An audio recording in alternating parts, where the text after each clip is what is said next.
Our first speaker is Jeffery J. Lowder, and he'll have the first opening. Jeff Lowder's, and it's on your back, is a co-founder and past president of Internet Infidels Incorporated, which owns the Secular Web, one of the principal websites for atheists, agnostics, and skeptics on the internet. He has co-authored The Empty Tomb, Jesus Beyond the Grave, which scrutinizes the historical claims of the resurrection, and he's currently writing 2 books addressing the existence of God from two different perspectives. Dr. Frank Turek will go second with his opening statements, and Dr. Turek is a dynamic speaker and award-winning author or co-author of a number of books, including Stealing from God, Why Atheists Need God to Make Their Case, and I Don't Have Enough Faith to Be an Atheist. He is the president of crossexamined.org and sought-after presenter. He has also debated several prominent atheists, including Christopher Hitchens. The format for the debate this evening: we will have our opening statements. Each presenter will have 20 minutes for their opening statement. After that, we'll have rebuttals. Each speaker will have 10 minutes for a rebuttal. We will then take a 5-minute break, and then we'll get to question and answer. The first question and answer comes from our speakers.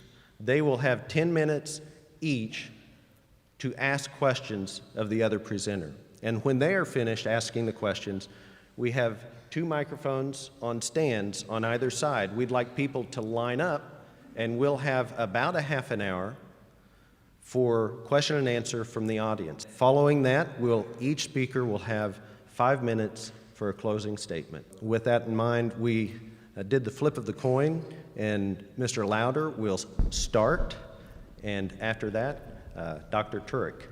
So, Mr. Lowder. Thank you. Well, good evening. I'd like to thank Craig Frierksen for organizing this debate. I'd also like to thank Dr. Frank Turek for agreeing to participate. Finally, I'd like to thank all veterans, including my opponent, for defending the right to have a debate like this.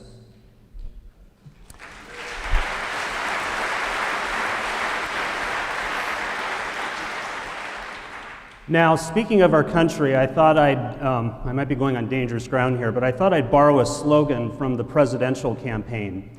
I'm not selling any hats, but I'm here to make atheism great again. In this debate, we've been asked to assess what best explains reality, naturalism or theism. Before we can answer that question, we need to have some idea of what we're talking about, so let me begin by defining some terms. First, by naturalism, I mean the view that the physical exists, and if the mental exists, the physical explains why the mental exists. If naturalism is true, then there are no purely mental beings which can exist apart from a physical body, and so there is no God or any person or being much like God. Second, by supernaturalism, I mean the view that the mental exists, and if the physical exists, the mental explains why anything physical exists. If supernaturalism is true, then there is no purely physical matter which can exist without some sort of ultimate mental creator. Third, personal supernaturalism is a type of supernaturalism. It adds on the claims that one or more personal mental entities exist, and if a physical world exists, it or they produce the physical world for a purpose. Fourth, theism is a type of personal supernaturalism. It adds on the claim that there is just one mental entity, God, who is all-powerful, all-knowing, and morally perfect. Finally, fifth, otherism is a catch-all category. It says that both naturalism and supernaturalism are false. Now, the question before us in tonight's debate is, what best explains reality, theism or naturalism? In support of a naturalistic answer to that question, I'm going to defend 3 basic contentions. Number 1, the best explanation is the explanation with the overall greatest balance of intrinsic probability and accuracy. Number 2, naturalism is an intrinsically more probable explanation than theism. And number 3, naturalism is a more accurate explanation than theism. Let's look then at my first basic contention. The best explanation is the explanation with the overall greatest balance of intrinsic probability and accuracy.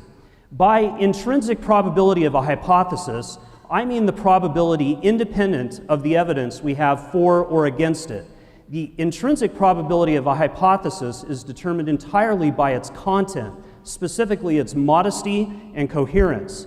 By accuracy of a hypothesis, I mean the degree to which a hypothesis' predictions correspond to reality. We measure accuracy by looking at evidence. By evidence, I mean something which makes something else more probable than it would have been otherwise. Let me give you an example.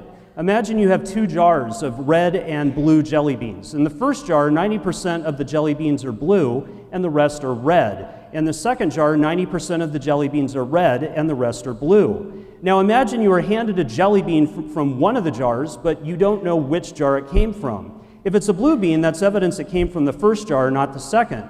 The blue bean doesn't disprove that it came from the second jar because the second jar also has blue beans, but it's more likely that it came from the first because there are more blue jelly beans in the first than in the second. Similarly, if it's a red bean, that's evidence it came from the second jar. The red bean doesn't disprove that it came from the first jar because the first jar also has red beans, but it's more likely that it came from the second because it has many more red beans. Mathematicians have a formula called Bayes' theorem, which can be used to specify the relationship between intrinsic probability, accuracy, and the overall or final probability of a hypothesis.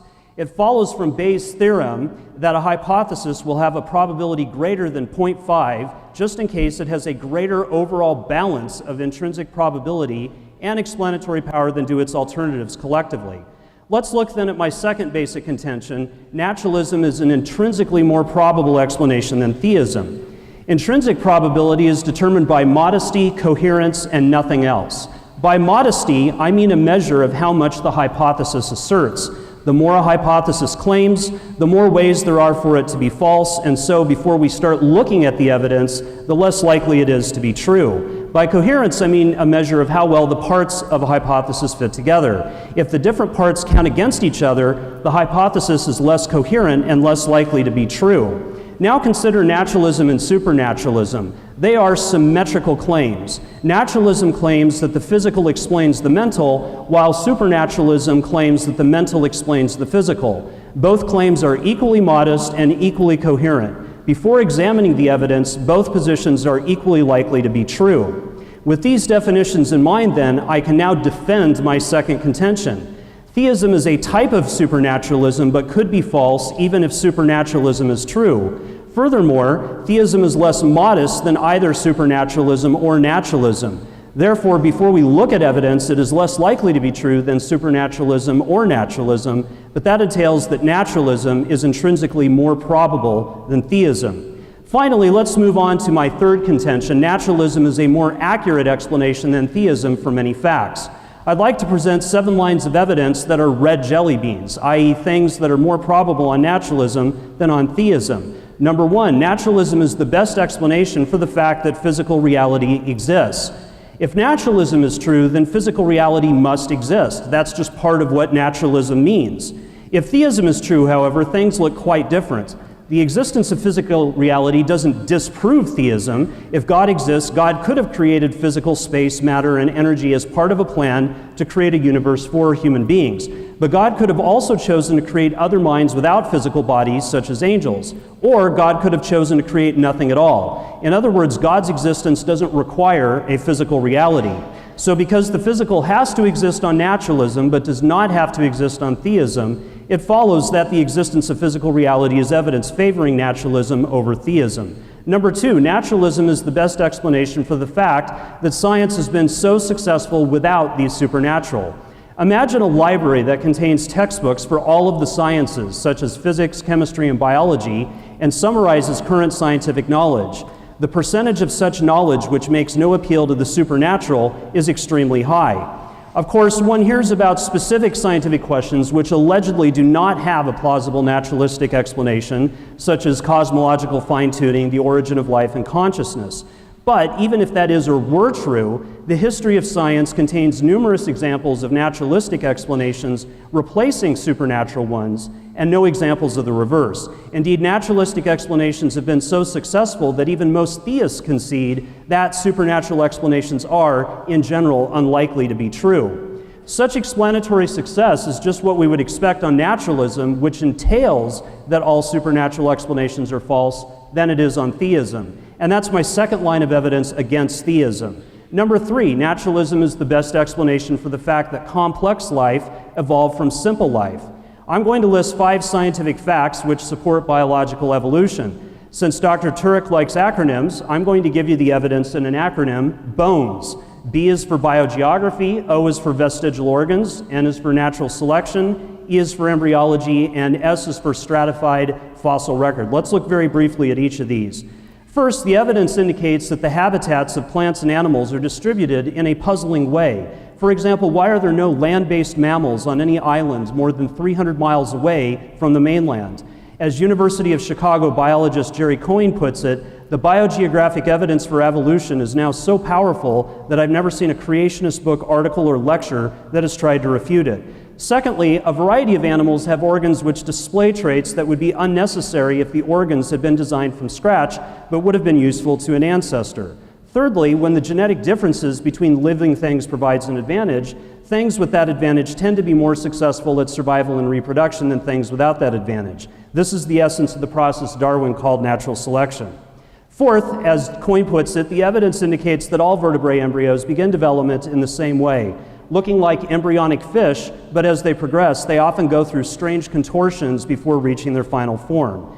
Fifthly, the available fossil evidence indicates that as one goes from the oldest to the youngest layers of the fossil record, the layers show gradual change from simple to more complex life forms.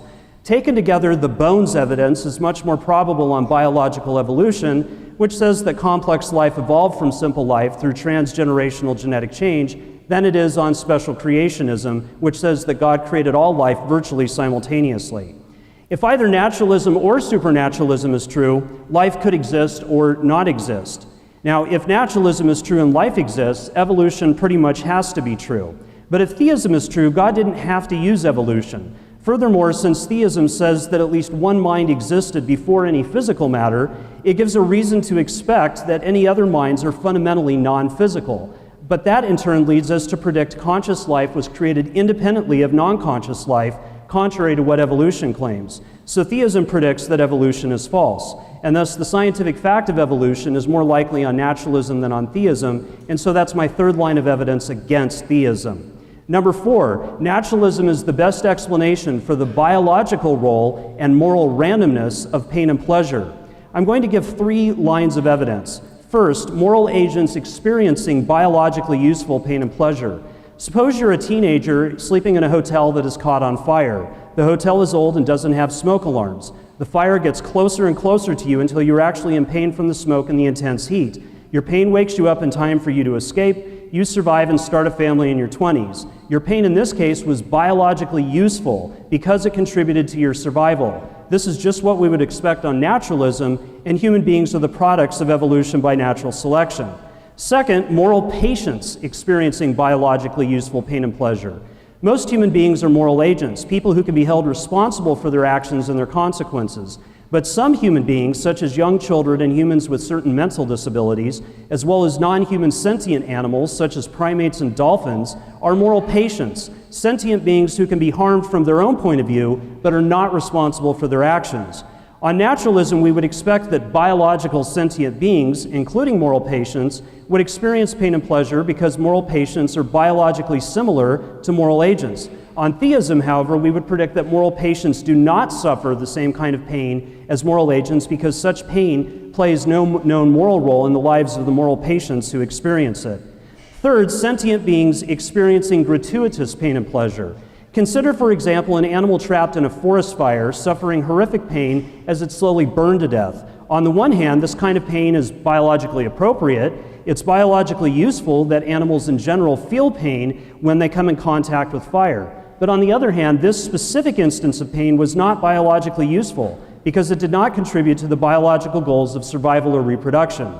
On naturalism, this is just what we would expect. If naturalism is true, all animals are the byproducts of unguided evolution by natural selection, which is both indifferent to suffering and incapable of preventing it. But if theism is true, God could fine-tune animals so that they only experience physical pain and pleasure when it was morally necessary. So theism leads us to expect that pain and pleasure are fundamentally moral phenomena which just happens to be connected to the biological goals of survival and reproduction. And that's a huge coincidence naturalism doesn't need. So this evidence is very much more probable on naturalism than on theism. Number 5, naturalism is the best explanation for the fact that the human mind is dependent upon the physical brain. Philosopher Paul Draper of Purdue University puts it this way, quote, "Consciousness and personality are highly dependent on the brain. Nothing mental happens without something physical happening." Now, Michael Tooley, a philosopher at the University of Colorado at Boulder, has stated 5 lines of evidence in support of this claim. First, when an individual's brain is directly stimulated and put into a certain physical state, this causes the person to have a corresponding experience. Second, certain injuries to the brain make it impossible for a person to have any mental states at all. Third, other injuries to the brain destroy various mental capacities. Which capacity is destroyed is tied directly to the particular region of the brain that was damaged. Fourth, when we examine the mental capacities of animals, they become more complex as their brains become more complex. And fifth, with any given species, the development of mental capacities is correlated with the development of neurons in the brain. Taken together, this evidence is much more probable on on physicalism, which says that the mind is made only of physical matter, than it is on dualism, which says that the mind is made of 2 substances, the physical and the mental. If God exists, God is not in any sense dependent on physical arrangements of matter. So theism entails the existence of at least one unembodied mind. Furthermore, if God wanted to create other minds, he didn't need them dependent on physical brains. So the dependence of human minds is evidence against the existence of any being who is supposed to have an unembodied mind, including God. And therefore, the physical nature of minds is evidence favoring naturalism over theism. Number 6, naturalism is the best explanation for the neurological basis of empathy and apathy, including some moral handicaps. In many cases, our ability to choose to do morally good actions depends upon our having properly functioning emotional capacities, especially empathy, i.e. our ability to identify what someone else is thinking or feeling and to respond to their thoughts and feelings with an appropriate emotion. We now know, thanks to the relatively new discipline of neuroscience, that certain brain abnormalities cause people to experience less or even no empathy. According to Simon Baron-Cohen of Cambridge University, there is a consensus in neuroscience that at least 10 interconnected brain regions are involved in empathy. These regions are shown on the slide. For example, violent psychopaths may know in some abstract sense that their behavior is morally wrong, but utterly lack empathy. Now, while theism is compatible with the neurological basis for moral handicaps, the fact that at least some moral handicaps can be explained neurologically is much more probable on naturalism than it is on theism. If theism is true, this means both A, God creates some human beings with moral handicaps that are not the result of the freely chosen actions of any human being, and B, these moral handicaps make it more likely that they will harm others. What moral justification could God have for allowing both A and B to obtain? This seems utterly surprising and completely random from a theistic moral point of view, but precisely what we would expect on naturalism, and blind nature is indifferent to the moral consequences of brain abnormalities. Number 7, naturalism is the best explanation for non-resistant non-belief in God. Imagine you're growing up in an orphanage and I told you I had met a man who claims to be your father and who really wants a relationship with you. Days, weeks, even months go by, but you never actually meet your father. You never get a card, letter, or a phone call. In fact, the only evidence that your father is still alive is my claim that he still exists. Why haven't you heard from him? Perhaps your father is ashamed for abandoning you, or maybe he's a prisoner of war and his captors won't even let him write you. Although you hope your father is alive and wants to meet you, you remain skeptical. Just as you do not believe your father is alive and wants to meet you, there are people who do not believe that God exists. But notice that whatever reasons we might invent to explain your earthly father's absence do not explain their heavenly father's absence. At least some of the people who deny God's existence are non-resistant non-believers. As John Schellenberg explains, their non-belief is not in any way the result of their own emotional or behavioral opposition towards God, or relationship with God, or any of the apparent implications of such a relationship. Such non-believers are open to having a relationship with God. In fact, they may even want it, but are unable to have such a relationship. But why, if God exists, does that happen? On naturalism, blind nature doesn't care whether anyone believes in God, and so the fact of non-resistant non-believers is hardly surprising. On theism, however, this fact is very surprising. On theism, we would expect a perfectly loving God to always make a meaningful relationship available to those he loves. So in sum, we've seen 7 lines of evidence that naturalism is true. I also happen to think that there is some evidence for theism, but that it is outweighed by the evidence for naturalism. In later speeches, I will explain why I think this as I respond to Dr. Turek's argument.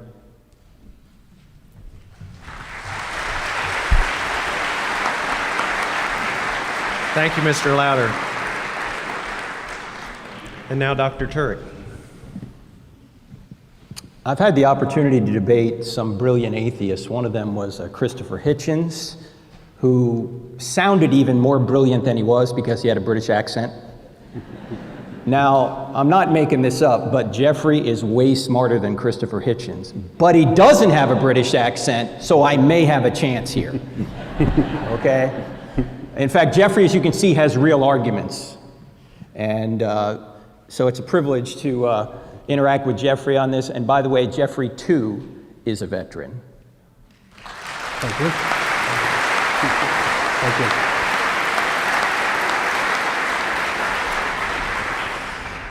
Now, before we get started, I just want to point out that, as you see, Jeffrey went through a lot of material. It was probably hard to digest because he's going so quickly. I'm going to do the same thing. And so what I want to do, what we do here is we play beat the clock because we only have 20 minutes to present our case. I just want to point out that the PowerPoint that I'm going to present to you, if you want it after the debate, if you go to this website and send us an email, I'm going to email you this PowerPoint presentation in a PDF form. You have to type that in. That's not on our website. You actually have to type that into your browser so you can marinate on this kind of thing a little bit later. You don't have to try and get it all down now if you're really interested in this. Now, I also want to thank Craig. Craig is stepping in as the moderator, as you know. I hope Dr. Behrman's okay. But you ready to go? All right. As you can see, Jeffrey is a physicalist, a materialist. He believes everything's made of molecules. I believe in molecules too, obviously, but I think there are other aspects of reality, immaterial aspects of reality, that theism better explains. I think reality is better explained by theism, and I am an acronym guy, so I'm going to go through the evidence in the acronym CRIMES, C-R-I-M-E-S. This is the evidence I think points towards a theistic being, a theistic God. What do I mean by that? A spaceless, timeless, immaterial, powerful, moral, personal, intelligent creator who created everything that exists and sustains everything that exists. And we're going to start, the C starts with creation. We might as well start with a bang, because the Big Bang actually in recent years has been proven over and over again. In fact, even atheists admit the Big Bang occurred. Stephen Hawking says almost everyone now believes that the universe and time itself had a beginning at the Big Bang. Now, Hawking tries to come up with another explanation for how space-time and matter could come into existence out of nothing without God. I think he fails, but he's admitting the data, that space, matter, and time had a beginning out of nothing. Russian cosmologist Alexander Vilenkin is a little bit more forceful. He says this: with the proof now in place, cosmologists, and by the way, a cosmologist is not somebody that puts on your makeup, okay? With the proof now in place, cosmologists can no longer hide behind the possibility of a past eternal universe. There is now no escape. They have to face the problem of a cosmic beginning. Now, I'm not even going to show you the evidence for the beginning because I don't have time, but even atheists and agnostics are admitting it. Not only did the universe explode into being out of nothing, it did so with extreme precision. This is sometimes called the fine-tuning of the universe. Stephen Hawking, again an atheist, put it this way. He said if the expansion rate of the universe was different by 1 part in 1,000 million, a second after the Big Bang, the universe would have collapsed back on itself or never developed galaxies. Now, you can't make any cosmic evolutionary argument for this. These are the initial conditions. There was no way to evolve to these conditions. The being that created space, matter, and time apparently put the expansion rate precisely where it is. If it was any different, we wouldn't be here.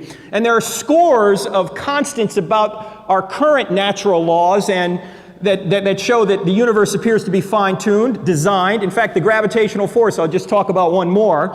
If it were altered by more than 1 part in 10 to the 40th power, we wouldn't be here. What's 1 part in 10 to the 40th power? That's 1 in 1 with 40 zeros following it. You say, Frank, I can't get my head around that number. I know, neither can I.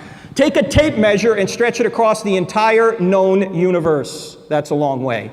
Set the gravitational force at a particular inch mark on that tape measure. I realize gravity's not measured in inches, but this just gives you a scale idea in your mind. If you were to move the strength of gravity 1 inch in either direction, we wouldn't be here. Across the scale as wide as the entire known universe, I don't have enough faith to believe that that value landed there by accident. The same being that created and fine-tuned the initial conditions of the universe appears to be the same being that designed that gravitational force to be right where it is. Now, if the universe had a beginning, then it must have had a beginner. We've got two options here. Either no one created something out of nothing, which is the atheistic view, or someone created something out of nothing, which is the theistic view. Now, my only question is which view is more reasonable? Both are miracles. That no one created something out of nothing is a miracle, and that someone created something out of nothing is a miracle. Now, which is more reasonable? A miracle with no miracle worker, or a miracle worker that brings forth the miracle? It seems to me number two is more reasonable. Now, if space, matter, and time had a beginning, whatever created space, matter, and time can't be made of space, matter, and time. The being must be spaceless, timeless, immaterial, powerful to create the universe out of nothing, personal in order to choose to create, because only persons can make choices, also intelligent because this universe is fine-tuned. Now, when you think of a spaceless, timeless, immaterial, powerful, intelligent, personal cause, who do you think of? That's what all people know to be God. The second reason for theism is reason itself. In fact, Francis Crick, who looks a little creepy to me, actually described atheistic materialism or naturalism very well in his book, The Astonishing Hypothesis. Here's what he said. He said, the astonishing hypothesis is that you, your joys and your sorrows, your memories and your ambitions, your sense of personal identity and free will are in fact no more than the behavior of a vast assembly of nerve cells and their associated molecules. In other words, you may think you have free will, but you really don't. You're just a molecular machine. You're just a moist robot. Because every thought you have is the result of a previous natural cause over which you have no control. You're completely governed by the laws of physics. Now, imagine if Crick had actually written this in his book, however. The astonishing hypothesis is that my scientific conclusions that I write in this book are in fact no more than the behavior of a vast assembly of nerve cells and their associated molecules. Would anybody have any reason to believe anything he said? You see, naturalism is self-defeating. In fact, you could look at it this way. If Crick comes along and says, my thoughts are determined completely by the non-rational laws of physics, you could ask him, well, why should I believe that or anything else you say? If you're just a moist robot, you're not really reasoning to conclusions. You're just reacting to them. J.B.S. Haldane, an evolutionist, realized this. Even though this was his worldview, he realized if we're just molecular machines, we shouldn't believe anything we think. In fact, here's what he said. He said, if my mental processes are determined wholly by the motions of atoms in my brain, I have no reason to suppose that my beliefs are true, and hence I have no reason for supposing my brain to be composed of atoms. The problem is so hard, particularly with consciousness, that atheist Daniel Dennett believes consciousness is an illusion. One wonders if he was conscious when he wrote this. In fact, here's the problem. Naturalists exempt themselves from their own theories. Crick says everybody's a molecular machine, except me. I'm not a molecular machine. I can reason to true conclusions. Dennett says consciousness is an illusion, except my consciousness is not an illusion. I needed to write books to say that consciousness is an illusion. The I in crimes is information, and there's information in every one of your 40 trillion cells. In fact, to illustrate this, let me take you to your breakfast table. How many people in here like alphabet cereal? All right, let's suppose, Lisa, you want to have a bowl of alphabet cereal, and you're a teenager, and you come downstairs one day to have a bowl of alphabet cereal, and you see the box is knocked over on the table, and right in the middle of the table, the letters spell, take out the garbage, Mom. What are you going to assume? The cat knocked the box over? Earthquake shook the house? No, you're going to say that that's intelligent design from an intelligent being, Mom. Or let's say you're walking along the beach and you see in the sand, John loves Mary. What do you assume? The waves did that? Crabs came out of the water and made that message? No, you're going to say that that's got to be the product of a mind, because in all your prior experience, messages only come from minds.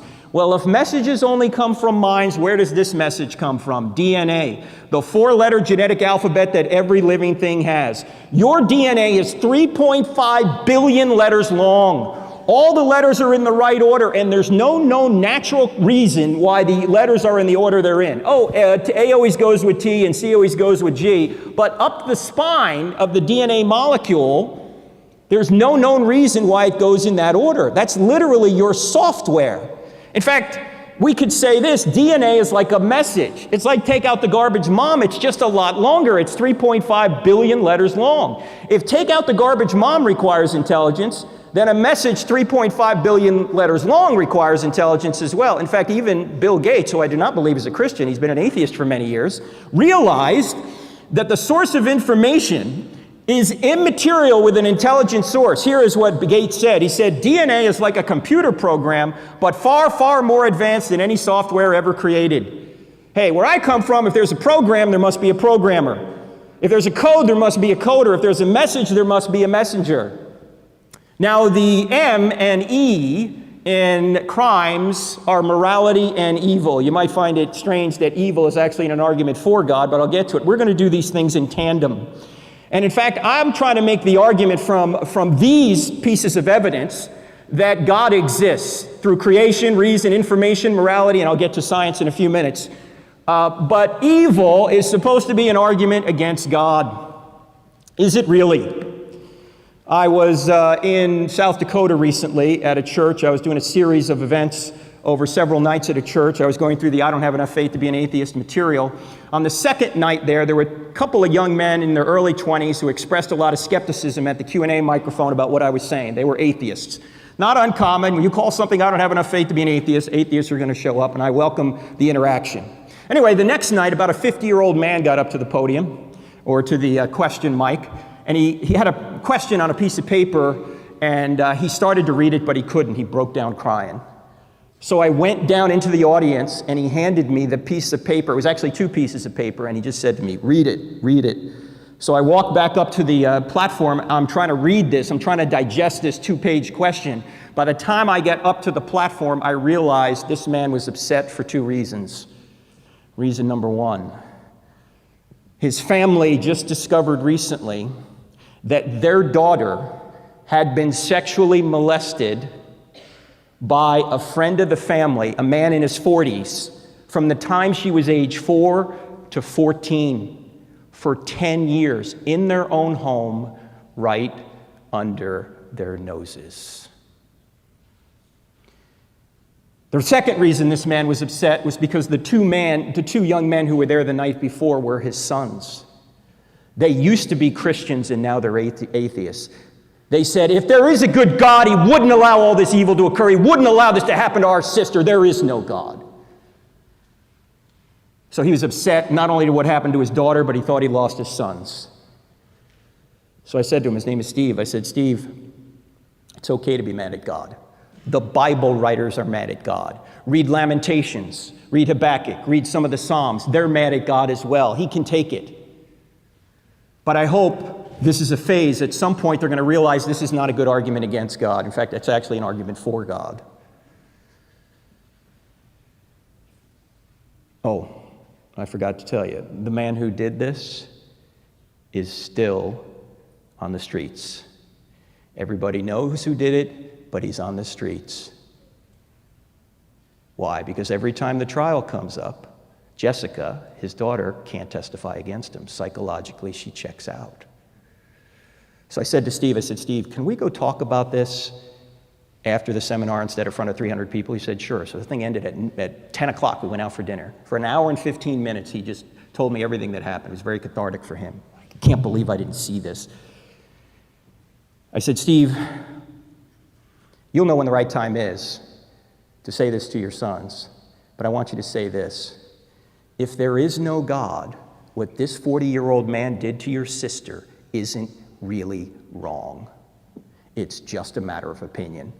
Because if there is no standard beyond humanity, everything's a matter of opinion. He had his own morality, you had your own morality. If there's no standard outside of humanity, how can you say he's really wrong? Secondly, I want you to say this to your sons. If there is no God, the man who did this to your sister is never going to get justice. Why? Because he's not going to get justice here on earth if Jessica can't testify, and he's not going to get justice in an afterlife because there isn't one. Do you really think that's the way the universe is? Do you really think there's no such thing as justice? The very fact that you're upset about this, and you should be, is because a great injustice has been done. That's why you're mad. There is no injustice unless there's justice. And there is no justice unless God exists. In fact, C.S. Lewis saw this point very clearly. He was an atheist for many years. He thought there was too much injustice in the world, and then one day he had an epiphany. And here's what he actually said in the book Mere Christianity.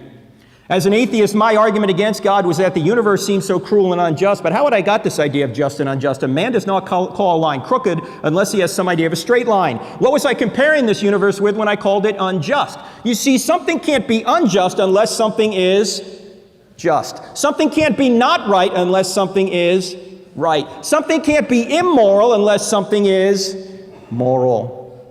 So evil doesn't disprove God. Evil may prove there's a devil out there, but evil doesn't disprove God because there'd be no such thing as evil unless there was good, and there'd be no such thing as good unless God existed. You could put it this way. The shadows prove the sunshine.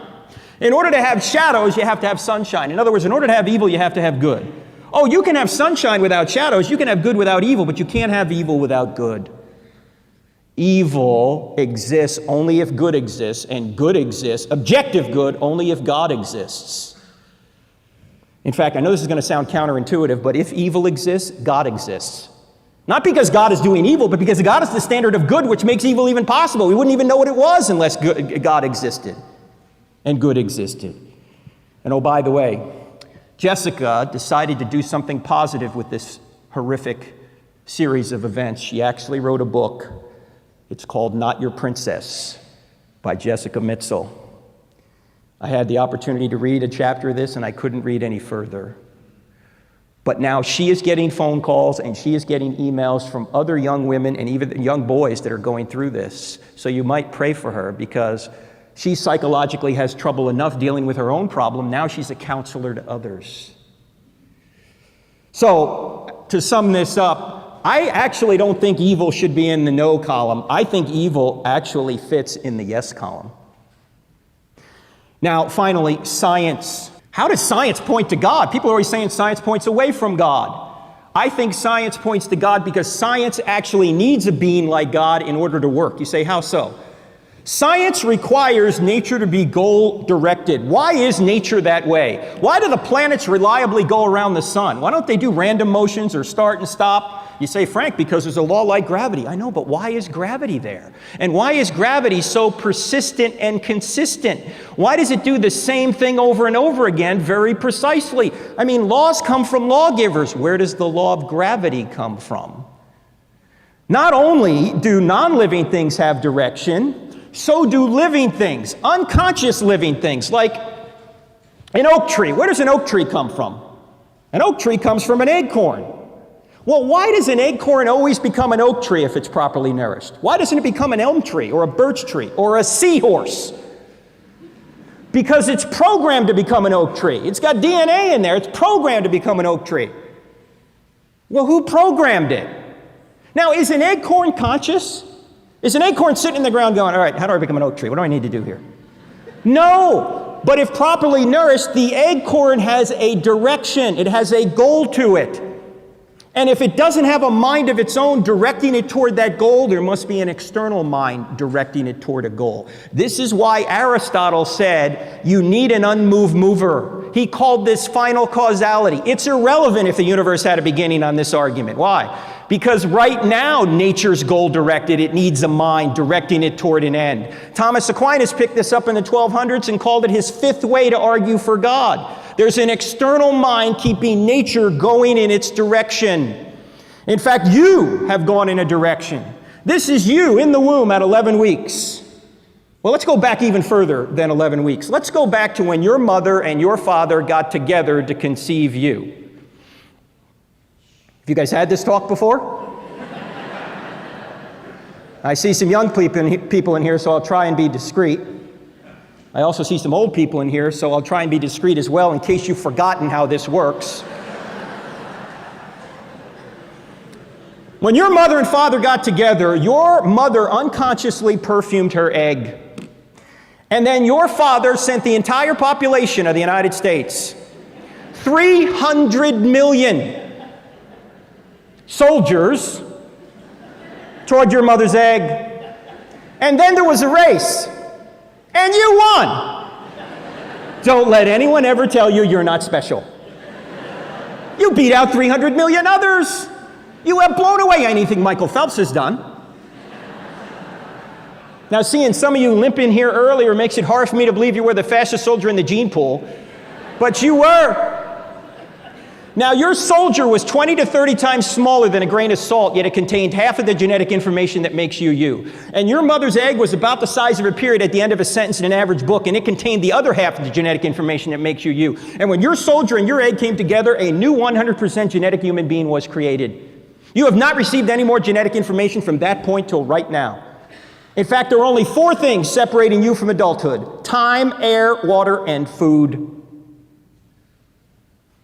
Does this have implications on the abortion issue? Yeah, I think it does. We don't kill the unborn child in the womb. Why do we don't kill the toddler who has the same genetic information as an unborn child in the womb? Why do we kill the unborn child in the womb? Genetically, it's the same. Now, from this point till right now, a construction project of astonishing complexity began taking place. Cells began multiplying at a rate of 4,000 cells per second. Brain cells began multiplying at a rate of 100,000 cells per second. For most of you, anyway. Some cells became brain cells, others lung cells, others heart cells. How did they know how to do this? Nobody knows. Some cells went so far across you to become what they needed to become that it would be equivalent to you today walking across the United States alone. And that construction project continues to this day. You just made 4 million new red blood cells. You just made another 4 million new red blood cells. You just made another 4 million new red blood cells. Knock it off. How do you know how to do this? Are you sitting there going, Frank, hold on, I got to make new red blood cells? No. You're not even thinking about yet it's happening. Why? Because there's an external intellect directing you toward an end.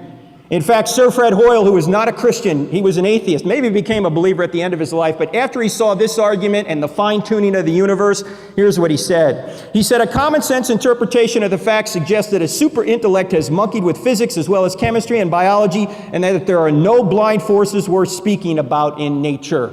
Now, what do we learn from these effects? We're wrapping it up here. From creation, reason, information, morality, and science. And by the way, this is how we know God. We know God by his effects. We don't know him directly. We see an effect like creation, we know there must be a creator. We see morality, we know there must be a moral lawgiver. These are effects. From creation, we know the creator must be immaterial, timeless, and spaceless. Why? Because he created material, time, and space, so he must transcend that. He's also extremely powerful because he created out of nothing. From reason, we know he's rational. From information, we know he's extremely intelligent, and he also has purpose. From morality, we know he's absolutely morally perfect. We also know he's personal because you only have a moral obligation to persons. You don't have a moral obligation to impersonal forces. If you go try and dunk a basketball, you're not sinning against the law of gravity. And then from science, we know that this being sustains orderly natural laws. Science would be impossible if there was no being that created and sustains these orderly natural laws. Laws come from lawgivers. Our very ability to do science requires someone like God out there. Now notice, this is a theistic God identified without reference to any religious book. We have an immaterial, timeless, spaceless, extremely powerful, rational, intelligent, purposeful, morally perfect, personal, sustaining creator. Now, if you want to go a lot further in this, you can. There is a book called Stealing from God, Christians. This is not about tithing. The subtitle is Why Atheists Need God to Make Their Case, and I go through this in a lot more detail there. And again, if you want the PowerPoint, there's where you can get it.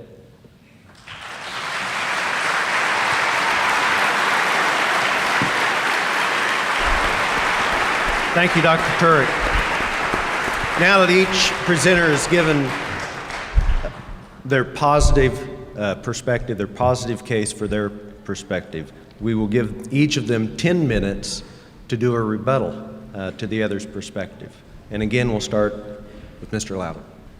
Well, I've participated in 5 of these live debates, and I've probably watched, 50 to 100, and I have to say 2 things, totally impromptu. The first is that if the debate were decided on who's funnier, he hands down wins.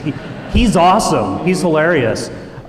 Second comment, just impromptu, is that I never in a million years thought that I would be starting off my rebuttal just a couple minutes after something related to the birds and the bees. But, there's a first time for everything. So,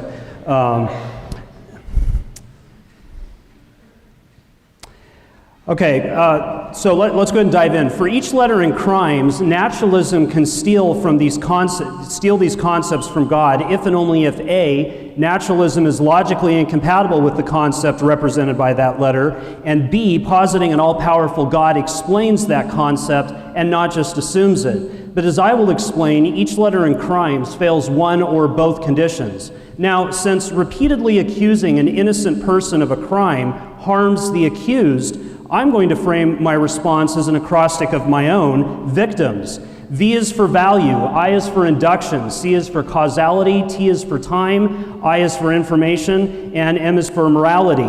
Instead of talking about crimes, what we instead need to talk about are the victims of Christian apologetics. The victims of Christian apologetics are things with which Christian apologists falsely claim depend on God, but the truth is that if there is a God, God depends on them. V is for value. First, positing a morally perfect God assumes, not explains, objective value. God's moral perfection assumes the existence of moral value. It does not explain why moral values exist at all. A theistic explanation for moral value is equivalent to the claim, the reason there are any objective moral values is because there is at least one objective moral value, God's morally perfect goodness. This is a circular explanation. At best, it only explains other moral values in relationship to one moral value. It does not explain why there are any objective moral values at all. Second, naturalism is logically compatible with ontologically objective value because ontologically objective values just are values which are mind independent. Some atheists, like G.E. Moore and Eric Wielenberg, believe that moral values are ontologically objective and irreducible to non-moral properties. Other atheists, like Larry Arnhart and David Brink, think moral values are reducible to non-moral physical properties. I is for induction. Positing God assumes, not explains, induction. Furthermore, it is necessarily true that uniformity is intrinsically more probable than variety, so theism isn't even needed to account for the reliability of induction. C is for causality. Positing God assumes, not explains, causality. God's omnipotence presupposes causality. It does not explain why causality exists at all. Causality is uncreatable/uncausable. God cannot cause causality to exist, since God would have to use causality before causality was created in order to create causality. But that's contradictory. T is for time. Positing God assumes, not explains, time. First, God's personhood presupposes time. It does not explain why time exists at all. Second, causation is inherently temporal. Thus, the claim God created time leads to self-contradiction. God's decision to create time either happened before time existed or was simultaneous with the beginning of time. In order to be coherent, theism must posit that God is eternal, not timeless, and exists in something called metaphysical time, which is not created by God. And time began with the Big Bang must be interpreted to mean that physical time began with the Big Bang. While what I just said is coherent, it doesn't contradict itself, the notion of metaphysical time is falsified by special relativity, which says that time is relative to motion and so does not exist independently of space. I is for information and intentionality. Naturalism is logically compatible with complex specified information or just information. Positing God assumes, not explains, information. God's omniscience presupposes the existence of information. It does not explain why information exists at all. If God's knowledge includes propositional knowledge, as all or virtually all theists assume that it does, then God's knowledge includes information. All Turek has done is to build information into God. Naturalism is also logically compatible with intentionality. There are physical things which are about other physical things, such as photographs and USB flash drives. 2, positing God assumes, not explains intentionality. Turek assumes that God can create beings which exemplify original intentionality as we do. But how can God do that? Our only experience of causing intentionality is to exist through human procreation, and there are far too many cases of that happening which seem to involve no thought at all. M is for morality. Again, naturalism is logically compatible with moral obligation, and again, positing a God who creates moral obligations by issuing commands does not explain moral obligation. It assumes a prior obligation to obey God's commands. Now let's turn to crimes, and I'm going to fast forward here just a bit. Okay, the expression fine-tuning is misleading because it suggests a fine-tuner. A more neutral description is this: we don't know that our universe is fine-tuned. What we do know is that our universe is life-permitting. By themselves, neither naturalism nor theism predict a life-permitting universe. Third, there's still a lot in cosmology we don't understand. According to our best cosmological evidence, more than 95% of the total mass energy of the known universe is mysterious, composed of dark energy and dark matter. If science cannot explain more than 95% of the stuff in the universe, it seems massively premature to conclude that the universe has a fine-tuner. Fourth, nobody knows the chance of a life-permitting universe on naturalism. If you want to argue it's low, then you need to know the ratio of life-permitting universes to life-prohibiting universes. But no one has figured out how to do the required mathematical simulations because they need to vary the laws of physics themselves, and there are an infinite number of possible laws to simulate. Caltech physicist Sean Carroll points out, we just don't know whether life could exist if the conditions of the universe were very different. Fifth, although we don't know the objective chance of a life-permitting universe on naturalism, we do know that a life-permitting universe is more probable on naturalism than on theism. How? Well, if naturalism is true and life exists, the universe has to be life-permitting. That's the only way it could exist. But if theism is true and life exists, the universe doesn't have to be life-permitting because God doesn't need particular laws, conditions, and parameters for life to exist.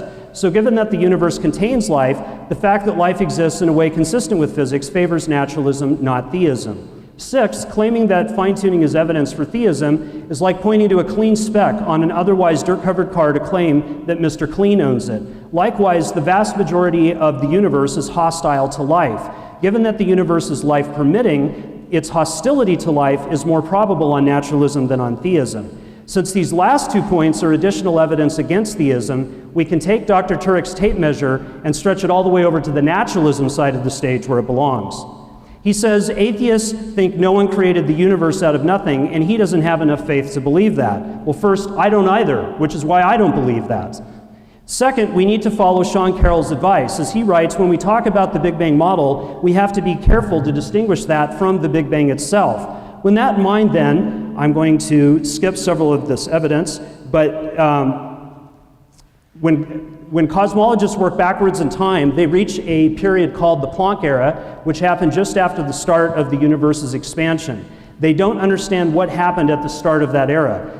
This is why we know that the expansion of the universe had a beginning, but we don't know if the universe itself had a beginning. Dr. Turek may say, but the letter E in his SURGE acronym that he hasn't told you yet stands for Einstein's general relativity, and that does support the Big Bang event. And he's correct that, if applicable, general relativity would support the Big Bang itself. But he's mistaken in assuming that general relativity is applicable to the Planck era. As Carroll explains, the Big Bang event is a prediction of general relativity, but singularities where the density is infinitely big are exactly where we expect general relativity to break down. They are outside of the theory's domain of applicability.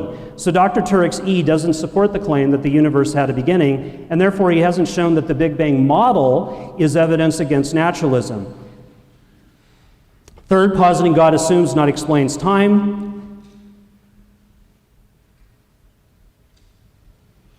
Moving on to reason. Dr. Turek has not shown that informed naturalists cannot trust their cognitive faculties. In other words, the probability of reason on the assumption that naturalism and evolution is true, that probability is low.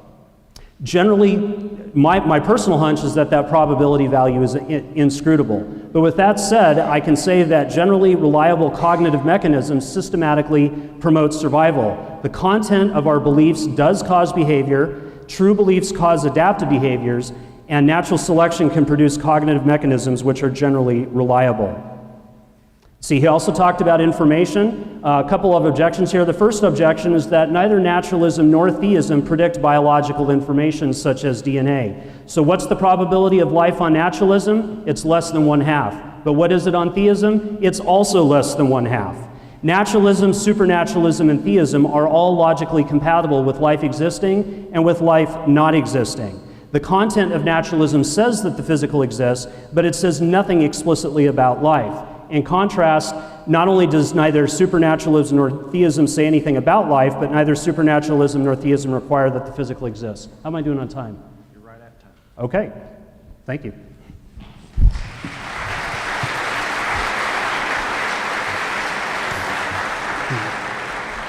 Thank you. And now Dr. Turek. One thing before I get started, what I'm doing now is I'm going to respond to Jeffrey's initial statement, which was like 36 hours ago. Okay, so see if you can keep track, all right? Jeffrey talked about only physical causation actually exists. Only physical causes exist. The problem here is he leaves out the entire universe. In fact, the universe was created from nothing, not materials, and space continues to be created from nothing as the universe expands. There's not a material cause for space. Secondly, our thoughts. We have true thoughts, but how can we have true thoughts if they are caused completely by the blind laws of physics? Finally, there's something called the placebo effect, where the immaterial mind causes changes in the physical body. We know that the brain causes changes in the mind, but we also know that the mind causes changes in the brain. In other words, there's an immaterial cause that affects your body. And physicians tell us that much of our disease is related to stress. Thinking about things actually has impact on the physical world. He hasn't said it in these words, but he believes naturalism is simpler. It's a simpler explanation than is theism. The problem is it's a simpler explanation to say that a book is caused by the laws of ink and paper, but that's not an adequate explanation. You need to cover all the things that naturalism can't cover to say that naturalism is a better explanation. Where did the laws of logic come from? The laws of mathematics, the laws of nature themselves, justice, love, values, obligations that we've spoken of. These can't be explained by molecules. What's the chemical composition of justice? It's a silly question because it's not made of molecules. He went on to say that science, the success of science, has shown us that we no longer need God. I disagree. Here's why. John Lennox, a professor at Oxford University, asked his students, imagine you have a Model T in front of you. I'm going to give you two possible causes for the Model T, but you can only pick one. Henry Ford or the laws of internal combustion. And his students say, whoa, Dr. Lennox, you need both. You need Henry Ford to create the car, and then you need the laws of internal combustion to allow the car to operate. If the laws of internal combustion changed every 10 minutes, the Model T wouldn't work. Now, to say that science can disprove God makes no sense. Here's why. To say that a scientist can disprove the existence of God is like saying that a mechanic can disprove the existence of Henry Ford. A mechanic can learn everything he wants to do about how the car operates, but a mechanic can't tell you who created the car. Where did the car come from? Well, he might be able to tell you something about Henry Ford by how the car is created. Henry Ford must be intelligent, and that's the same way we know about God. We see an intelligently designed creation. We know that the creator must be intelligent. We reason from effect to cause.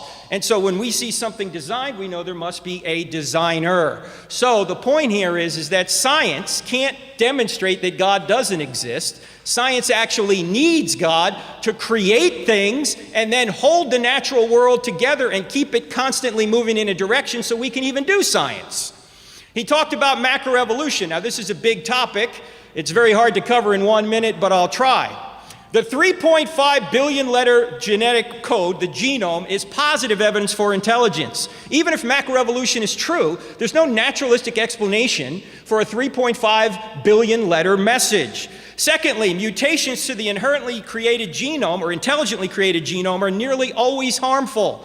And even if they were helpful, if they were favorable, that wouldn't be enough to create new life forms. Why not? Because new life forms need structural products, which is now called epigenetic information, which can't be created through mutations. You see, DNA is like a software. But if you had a software program, an architecture software program, could a software program build your house? No, you would need structural materials too, like nails and boards and concrete, that kind of thing. Well, DNA is like the program, and epigenetic information is like the nails, boards, and concrete. And you can't modify structural information through mutations. In fact, Darwinism is on the ropes right now, macroevolution, not microevolution. We all believe in microevolution, but macroevolution. In fact, it's so on the ropes that the Royal Society in London, which is a very prestigious scientific organization in the UK, is having a meeting a couple of months from now, and quote, this is their quote, the reason for the meeting. Developments in evolutionary biology and adjacent fields have produced calls for revision of the standard theory of evolution, although the issues involved remain hotly contested. You can go to that website and see that. Why are these guys getting together if evolution is such a slam dunk? Because it's not. There's so many problems with it. Even if it were true, though, that doesn't mean that naturalism's true. As Jeffrey had already said, God could even use macroevolution if he wanted to. And he has to sustain the natural laws which allow natural selection to work, so you don't get rid of God even if macroevolution is true. And as I mentioned a minute ago, naturalism can't explain any of these things. And yet, we're supposed to say that naturalism is a better worldview. None of these things are made of molecules, but every one of these things exist. In fact, we couldn't even have a debate if these things didn't exist. We couldn't have a debate without the laws of logic. We couldn't have a debate without free will. If Jeffrey is just a molecular machine, how can we know anything he's saying is true? He also talked about too much pain. And I must admit to Jeffrey, this is possibly an argument for naturalism. There is a lot of pain out there. Actually, it's probably more of an argument as to why God allows pain to continue, and here's why.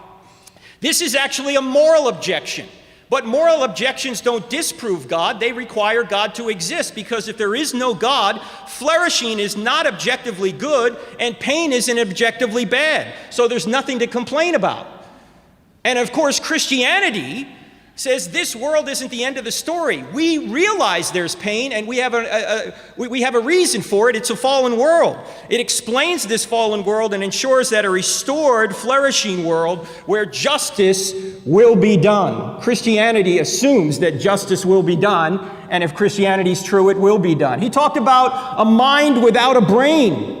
Here's the problem again. Since this fine-tuned universe came from a spaceless, timeless, immaterial, powerful, personal intelligence, ultimate reality is a mind without a brain.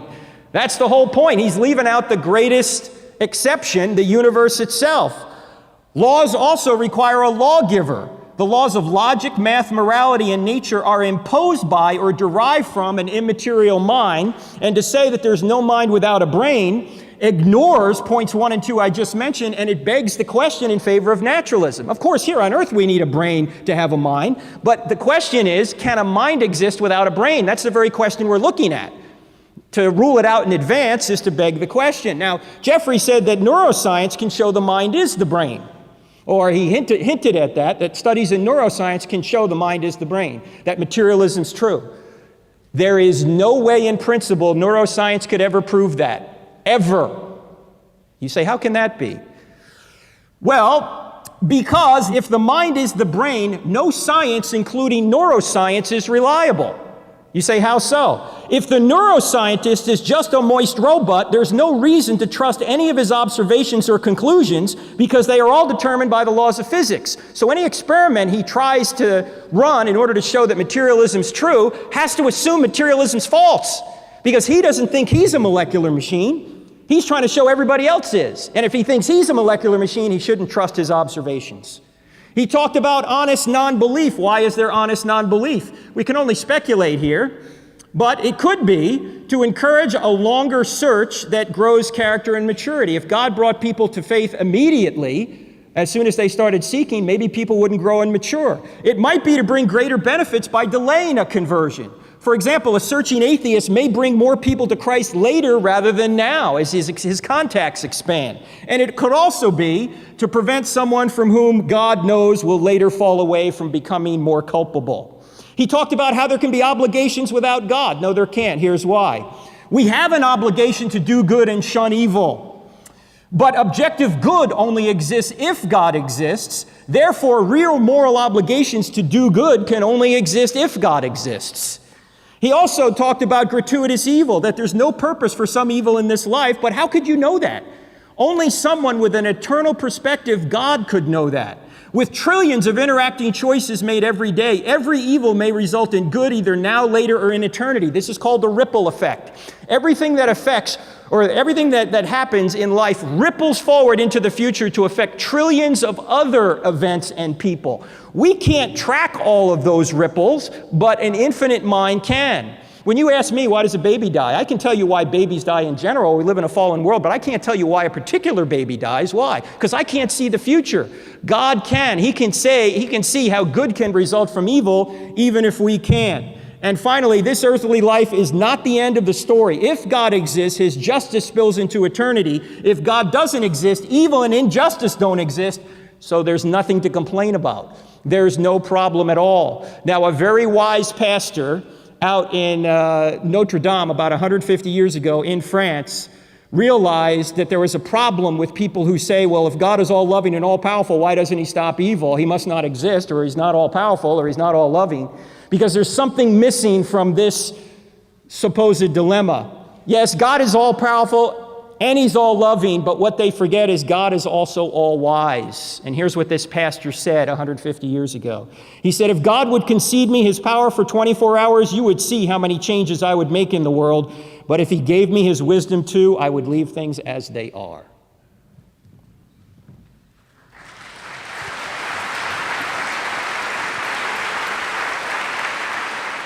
Frank, I'd like to start off with perhaps the easiest question in the history of debate cross-examination. Would you agree that no matter how much a debater prepares, it is impossible to spend as much time as you'd like covering all the points you'd like? Yeah, and I have that problem because I want to say too much, and it's probably better to say less. Yeah, absolutely. In my opening statement, I defined the word evidence using the example of jelly beans in a jar. I said that a red jelly bean is evidence that the jelly bean came from jar number 1, while a blue jelly bean is evidence that the jelly bean came from jar number 2. Do you agree with that concept of evidence? I don't know to be honest with you, I don't know if I completely understand what you're getting at. If you're getting at probability and you have, say, more jelly beans in one jar, and you don't know which jar you put your hand in, it's more likely that if you get a red jelly bean, it's coming from jar 2. Is that what you mean? Yeah. Yes. Okay. All right. Okay. And if you think the blue jelly bean came from jar number 2, would you agree that the blue jelly bean is evidence that I took the jelly bean out of jar number 2? If I know you took it from 2? No, you don't know. All you know is that I pulled it out of one jar, but I didn't tell you which one, and I said I have a blue jelly bean. Would you consider that evidence that I pulled it out of jar number 2? If you told me and I trusted you, yeah. Okay. I'd now like to show you another jar, which I'm going to call jar number 3. I apologize for my lack of artistic ability. My daughter is an awesome artist, and I did not get that gift. What the slide is supposed to show is that jar number 3 has slots, a slot for red, a slot for blue, and a slot for yellow. We have no idea how many jelly beans are in each slot. All we know is that the slots exist. Are you with me so far? Yep, go ahead. I want to modify the slide from my opening statement with the 2 jars. Instead of having just 2 jars, I want to add jar number 3 into the mix. So again, I reach into one of the jars, you don't know which one, and I pull out a blue jelly bean. Would you agree that the blue jelly bean probably did not come out of jar number 2? Sure, yeah. Okay. Probably, because 1 has a lot more blue in it, yeah. Exactly. I was never very good at math, but I'm doing all right now. I'd give you 100%. All right, good. Since it probably did not come from jar number 2, it must have come from either jar number 1 or jar number 3. Do you agree that we don't yet have enough information to say if the blue jelly bean came from jar number 1 or jar number 3? Sure, if we don't know how many jelly beans were in jar number 3, we might say that it could be very likely that it came from 1, but if jar number 3 is all blue, it's more likely it came from 3. Exactly. Right. So let's go back to focusing on just jar number 3 again. Suppose I now tell you that jar number 3 had exactly 100 jelly beans. Again, it has 3 slots, 1 for each color, but we don't yet know how many beans are in each slot. The blue jelly bean is the first jelly bean I took out. Do you think that looking at 1 out of 100 jelly beans is enough to say that there are more blue jelly beans than the other colors in jar number 3? I'm not following you. Are you saying you're telling me there's 100 in there and they're all blue? Telling you there's 100, and all we know so far is that I've pulled out 1 and it's blue. We know nothing about the other 99. All we know is we got a blue. There's nothing else we can say. Okay. Suppose I reached into jar number 3 again and pulled out another blue jelly bean. So I'm 2 for 2. I've pulled 2 jelly beans, and 2 in a row were blue. Do you think that's enough to say that the jar has more blue jelly beans than the other colors? No, not necessarily. By the way, could I use this exercise in Vegas by any chance? You got it. Okay, all right, good. What if I did it a third time and pulled out another blue jelly bean? Can I now say that there are more blue jelly beans than anything else? Well, I'm not a probability theorist, but you're getting to the point now where if you multiply it out, perhaps you have a greater probability that there are more blue in there than anything else. But you would know better than me because you are a computer guy. So tell me. On page 25 of your book that you co-wrote with Dr. Norman Geisler, I Don't Have Enough Faith to Be an Atheist, you wrote, "Indeed, we think our conclusions are true beyond a reasonable doubt." Do you still believe that? Yeah, how you define reasonable doubt. I mean, it's not 100% certainty. Could be wrong. But the very fact that there's right and wrong out there proves that this reality that we live in is not just material, it's immaterial, because truth propositions are immaterial. They're not made of molecules. I'll talk about that hopefully in my closing. Okay.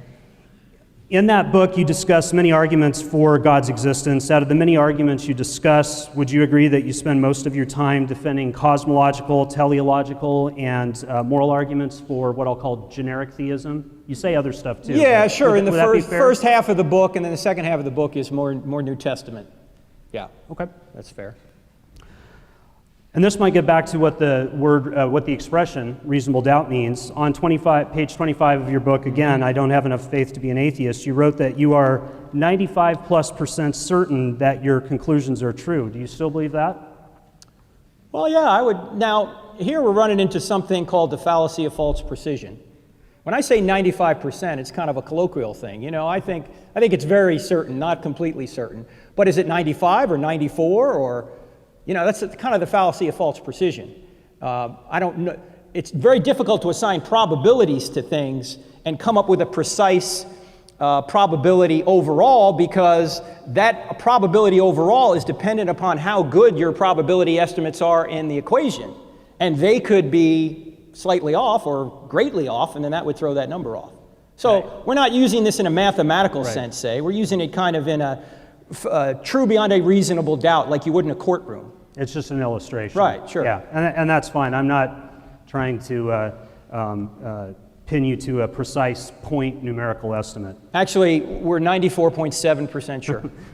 There you go. There's that sense of humor again. I can't compete. I'd like to direct your attention to the slide, and if the view from your side of the stage is the same as mine, I realize it may be very difficult for you to see.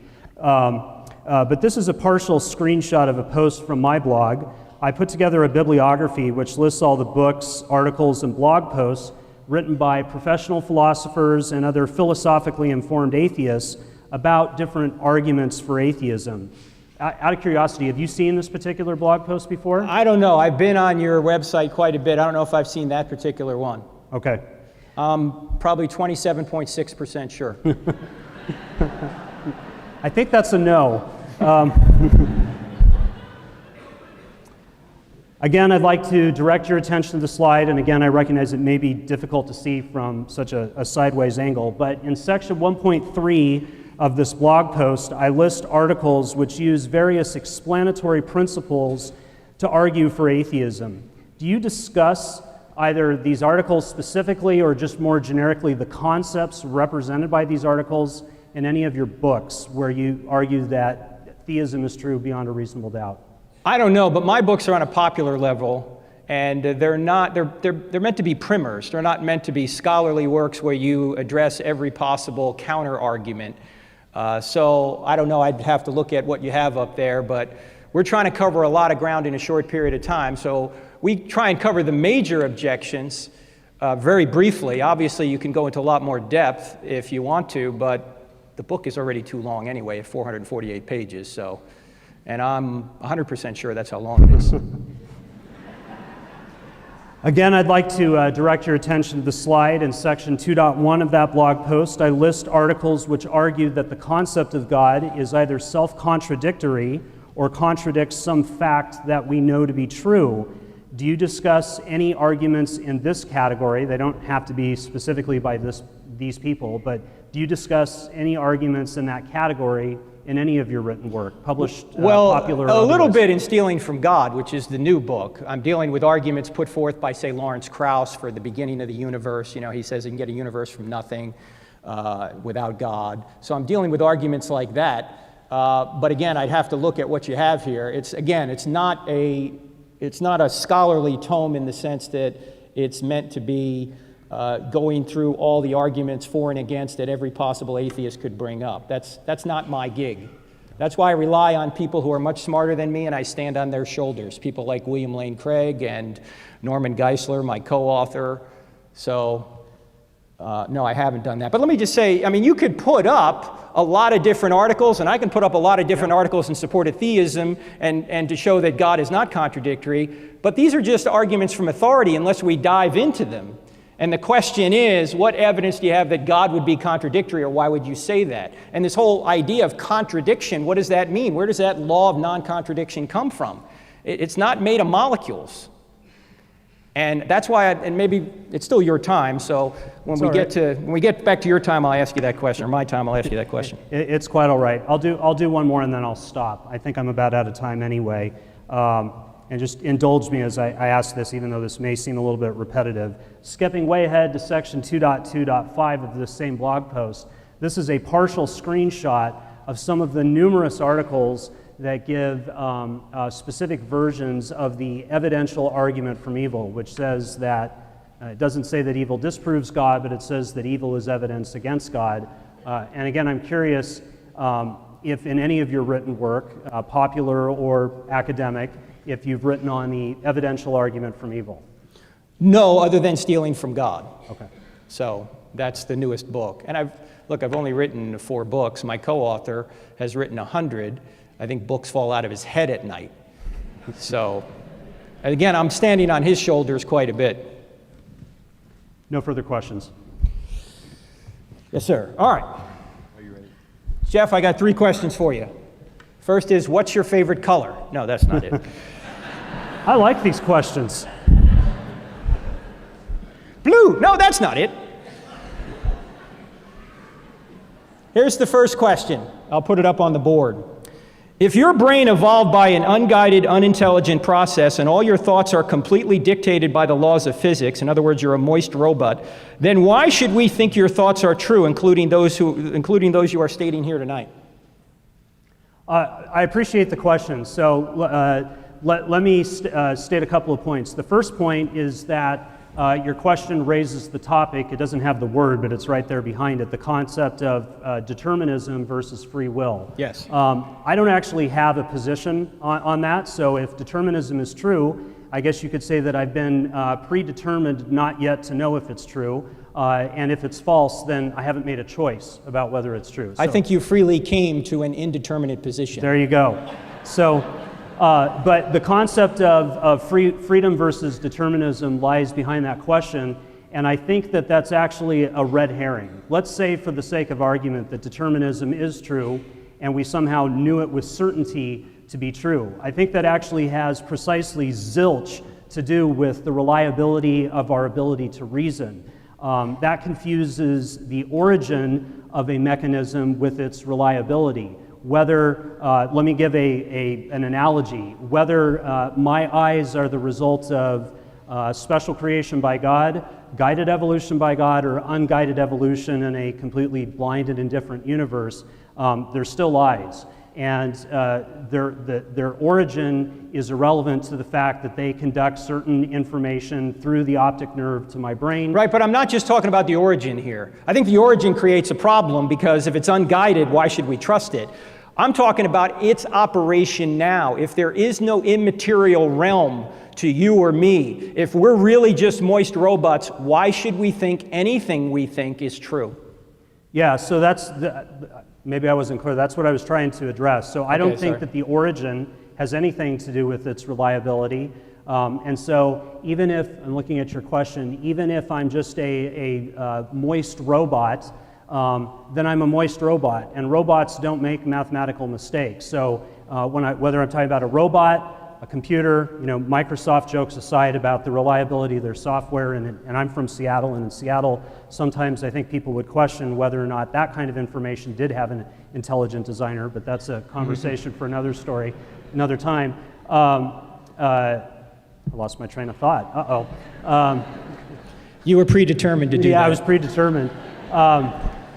Whether you're talking about computers, robots, calculators, whatever, mechanical devices, I think actually in this context, I think that would be an argument for their reliability, not their unreliability. I think, with all due respect, I think this is completely misguided and fundamentally flawed to link the two concepts. I think why is it flawed? If only materials exist, and there is no mind, if we're controlled by the laws of physics, how do we have true thoughts? So let's assume for the sake of argument that the immaterial exists, and we know with certainty that the immaterial exists. The only way you could know is if the immaterial does exist, because if it doesn't exist, we're just moist robots. So let's assume that let's assume that that's true. The fact that the immaterial exists, if that's a fact, does nothing to increase our confidence in the reliability of our reasoning ability. This is a complete straw man. Oh, sure it does, because we have a mind, not just a brain. So just like the placebo effect shows us that the mind can affect the brain, and if the mind can affect the brain, we have free will, and if we have free will, then we can follow the evidence where it leads. We're not just slaves to the laws of physics. Yeah, but you're confusing, so my response to that would be that you're confusing concepts. If we have free will, then yes, by definition we have free will. We can choose our beliefs. Whether or not we can choose our beliefs has precisely zilch, zero, nada to do with whether or not our beliefs are accurate. Oh, sure it does. Whether or not our reasoning ability is reliable. Sure it does. If we're slaves to physics, again, how can we ascertain something to be true? If we can't follow the evidence where it leads, if we can only follow the four fundamental forces of nature, if they just drive us to a conclusion, how can we be sure that what we're believing is true? Right. So I feel like I'm repeating myself. All right, let's just move on Yeah. then. Let me go to the second question because we're running out of time. Second question. If there is no God, if there is no objective moral standard that transcends human opinion, then why is the sexual abuse of children really wrong? So I think that, and I actually have slides, but I've over-prepared and I have so many dang slides I couldn't even begin to find it in the next 5 minutes. But I have a slide that talks about, not this specific question, but the general category of morality without God. And what those slides say is basically, on the one hand, I think the good news is that you, in particular, and theists in general, have done an outstanding job of illustrating the implications of something called nihilism, which is the fancy word for saying that there is no objective morality, it's all just a matter of opinion. So you and I are in agreement that if nihilism is true, then the incident that you talked about, which is frankly unspeakable, is just a matter of opinion. There's nothing wrong if nihilism is true. What you haven't done, you haven't even come close to doing, is showing that if naturalism is true, nihilism is true. You're really good at explaining the implications of nihilism, but you come up short big time when it comes to making the connection between naturalism and nihilism. My answer to that, naturalists disagree on morality. There are naturalists who think that morality is just a matter of opinion. There are other naturalists like myself, Eric Wielenberg, G.E. Moore, David Brink, to name some contemporary philosophers. Not G.E. Moore, he's passed away. who think that morality is objective. When you say that morality is objective, what you're stating is a position in a branch of philosophy that philosophers called metaethics, which means literally about ethics. What you haven't done is gone into a different branch of ethics called normative ethics. So your question is asking me to give a normative ethical answer for why it's wrong. No, I'm asking for the ontological basis of you want goodness. okay. Ontological basis. Why is Gotcha. there this thing out there known as good? So And if depending it's- on the day of the week, some days I am a moral anti-reductionist, and I say that moral properties are not reducible to non-moral properties, and that's the position of Eric Wielenberg. And I think one of his books is outside the debate hall for sale by the bookstore. But there are other days of the week when I'm persuaded by a guy named Larry Arnhart, a political science professor who wrote a book called Darwinian Natural Right. Yeah, where he Larry says- Arnhart begs the question. He's begging the question because he has flourishing as his standard, and why is flourishing good if there's no God? He's smuggling in a moral law into his system. So let's talk about that. So a lot of atheists, if you'd picked 100 atheists to come debate, probably 95 of them would have given an objection that I don't use because I don't agree with it. It's called the Euthyphro dilemma. Right. And that says, is what is good because God commands it, or does God command it because it's good? And I don't think that argument works because of, well, there's a whole bunch of reasons. It's a false dilemma. There's a third option. Yeah, there's a third option which says that moral values are rooted in God's nature. Right. So a lot of atheists try to use that objection, and I don't think it works. I think there's part of the response that Christians use, which I would endorse, is that explanation has to stop somewhere. There has to be a stopping point. So if you're trying to explain why is this thing morally good, why is this morally bad, and you keep asking why, like a little kid does, like my kids used to do, eventually you get to a stopping point. And for many Christian theists, the stopping point would be it's God's nature. God's nature determines what's good. Well, there are other stopping points. And so what's fascinating... Such as, just give one, because we're running out of time, and I got to have one more question for you. I'm sorry. Just give one. So Larry Arnhart's stopping point is human flourishing. Right, stop right there. Why? Yeah. Why human flourishing? Why not zebra flourishing? Or roach flourishing? Well, that's an interesting question. Zebras and roaches are not moral agents. Zebras might be moral patients. I don't know about entomology and if there's anything going on brain-wise in cockroaches, but even if there were, Jeff, we would be making an assumption there's something inherently good about roaches or zebras, and that would imply there's a standard of goodness outside of roaches and zebras in us. Right. And I'm asking, what's the ontological foundation called goodness? So I think that on Arnhart's view, and again, I go back and forth between Arnhart and Wielenberg, but on a reductive moral naturalism view, the ontological foundation is the principle that the good is the desirable. What is good is partially determined by what's good for human beings. I desire a lot of women, but my wife wouldn't think that was good. And you'd probably be wise to listen yes, to that. I would. Yeah. Because I've had a lot of debates, and I've lost every one of them with her. Let me just ask the final question very briefly. You talked about information can come from a natural source. What blind natural forces can create messages billions of letters long? So I have a slide which I'll try to find if I get a break, but just a couple weeks ago, the Scripps Institute down in San Diego, California, announced the results that partially confirmed the RNA world hypothesis for the origin of biological information, specifically DNA. I'm not going to stand up here on stage and say that this has the same thing going for it that relativity does, or gravity, or whatever else, but that's partial confirmation. If that turns out to be true, then my answer would be DNA. Yeah, but DNA needs RNA, and RNA needs DNA. I'm sorry, RNA, I got it wrong. Okay. RNA. So the RNA world hypothesis has been partially confirmed. Now, but where does RNA come from? I'm not a biochemist. Okay, well, again, to say that information can come from a natural source, then in your presentation, if you don't really have a viable natural source, why would you say such a thing? Well, I'm not claiming that I know for sure, or even with a 95% probability, that that I have a natural source, but I also don't claim that we don't know. And so there's a difference between making, a positive claim one way or another about a probability versus saying it's undecided. I think this is not a God of the gaps argument. This is a positive piece of evidence for intelligence. When you see take out the garbage mom on your table, you don't just lack a natural cause. You realize that's positive evidence for an intelligent being, and I think 3.5 billion letters would be positive evidence for an intelligent being too. Yeah, and when you see a message that says take out the garbage mom and other examples of intelligent design you could give, I agree with you that that points to intelligent design, but that also points to design by an intelligent designer with a material body.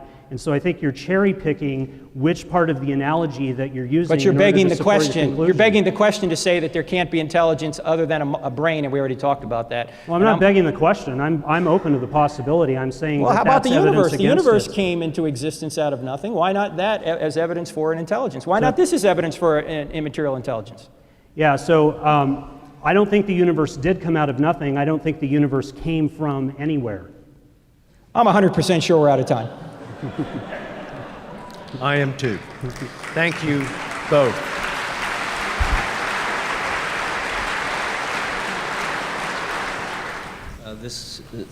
Thanks to both of you. Really enjoyed that. This is for you, Mr. Turek. Since Scripture says that non-believers are blind fools who already know that God exists and are willfully suppressing the truth by their wickedness, it would seem that repentance is a prerequisite for truth and evidence to make sense to a non-believer. Would you discuss evidential apologetics versus presuppositional, please? Well, very briefly, evidential apologetics tries to give evidence that the Scriptures are true using cosmological argument, teleological argument, moral argument, things we've talked about here, plus evidence from the first century, evidence about Jesus rising from the dead and seeing if the New Testament documents are really telling the truth, whereas presuppositional apologetics just presupposes the Bible is true and works from there. Now, obviously, my position is more of an evidential or classical approach. Okay, you've each devoted your life's work to defending your arguments. Why? So I'm actually not a professional philosopher. I actually work in the IT industry, but nevertheless, I don't want to be nitpicky. I have devoted a significant amount of time to this. The reason I've devoted so much time to this is a couple of reasons, no particular order. One, I think it's very interesting intrinsically. There's some arguments that we haven't even gotten into that I think are fascinating, as well as some of the arguments we have gotten into I think are just intellectually fascinating. But probably the more important reason is that I think it's important. What we're really talking about is a debate between different worldviews, and I think that, obviously if you're a Christian, it's important to know that for reasons that I expect Frank will talk about. But even if you're an atheist or a naturalist, I think it's important to know whether or not God exists, and if you say he does, it's important to know why, and if you say he doesn't, it's important to know why too. It's not good enough to just say, I was born in Saudi Arabia, therefore I'm going to be a Muslim, or I was born in Kansas, therefore I'm going to be a Christian, or I was born in wherever, and therefore I'm going to be an atheist. I think that we're all in this journey together. We're all part of living, and we all have questions. If you didn't have questions, you wouldn't be here. You must have some interest in the topic. And I really want to know that what I think is right or wrong, and if it's wrong, I want to adjust my beliefs accordingly. A few reasons for me. Jesus said, you shall know the truth and the truth will set you free. What does that imply? It implies if you don't have the truth, you're in bondage. Number two, I think the purpose of life is to know God and to make him known. And so I want to show people why I think God exists. And number three, because the most important question that human beings can answer is, does God exist? Because if God exists, then there is a real purpose to life and there is a right way to live it. If God doesn't exist, there is no right purpose to life, or there is no purpose to life and there is no right way to live it. Everything hinges on that question, which is why Mortimer Adler, who was an editor of the Great Book Series, when he was asked the question, why is the God section the biggest section in the Great Book Series? He said, I suppose you could say because more implications about life flow from the question, does God exist, than anything else.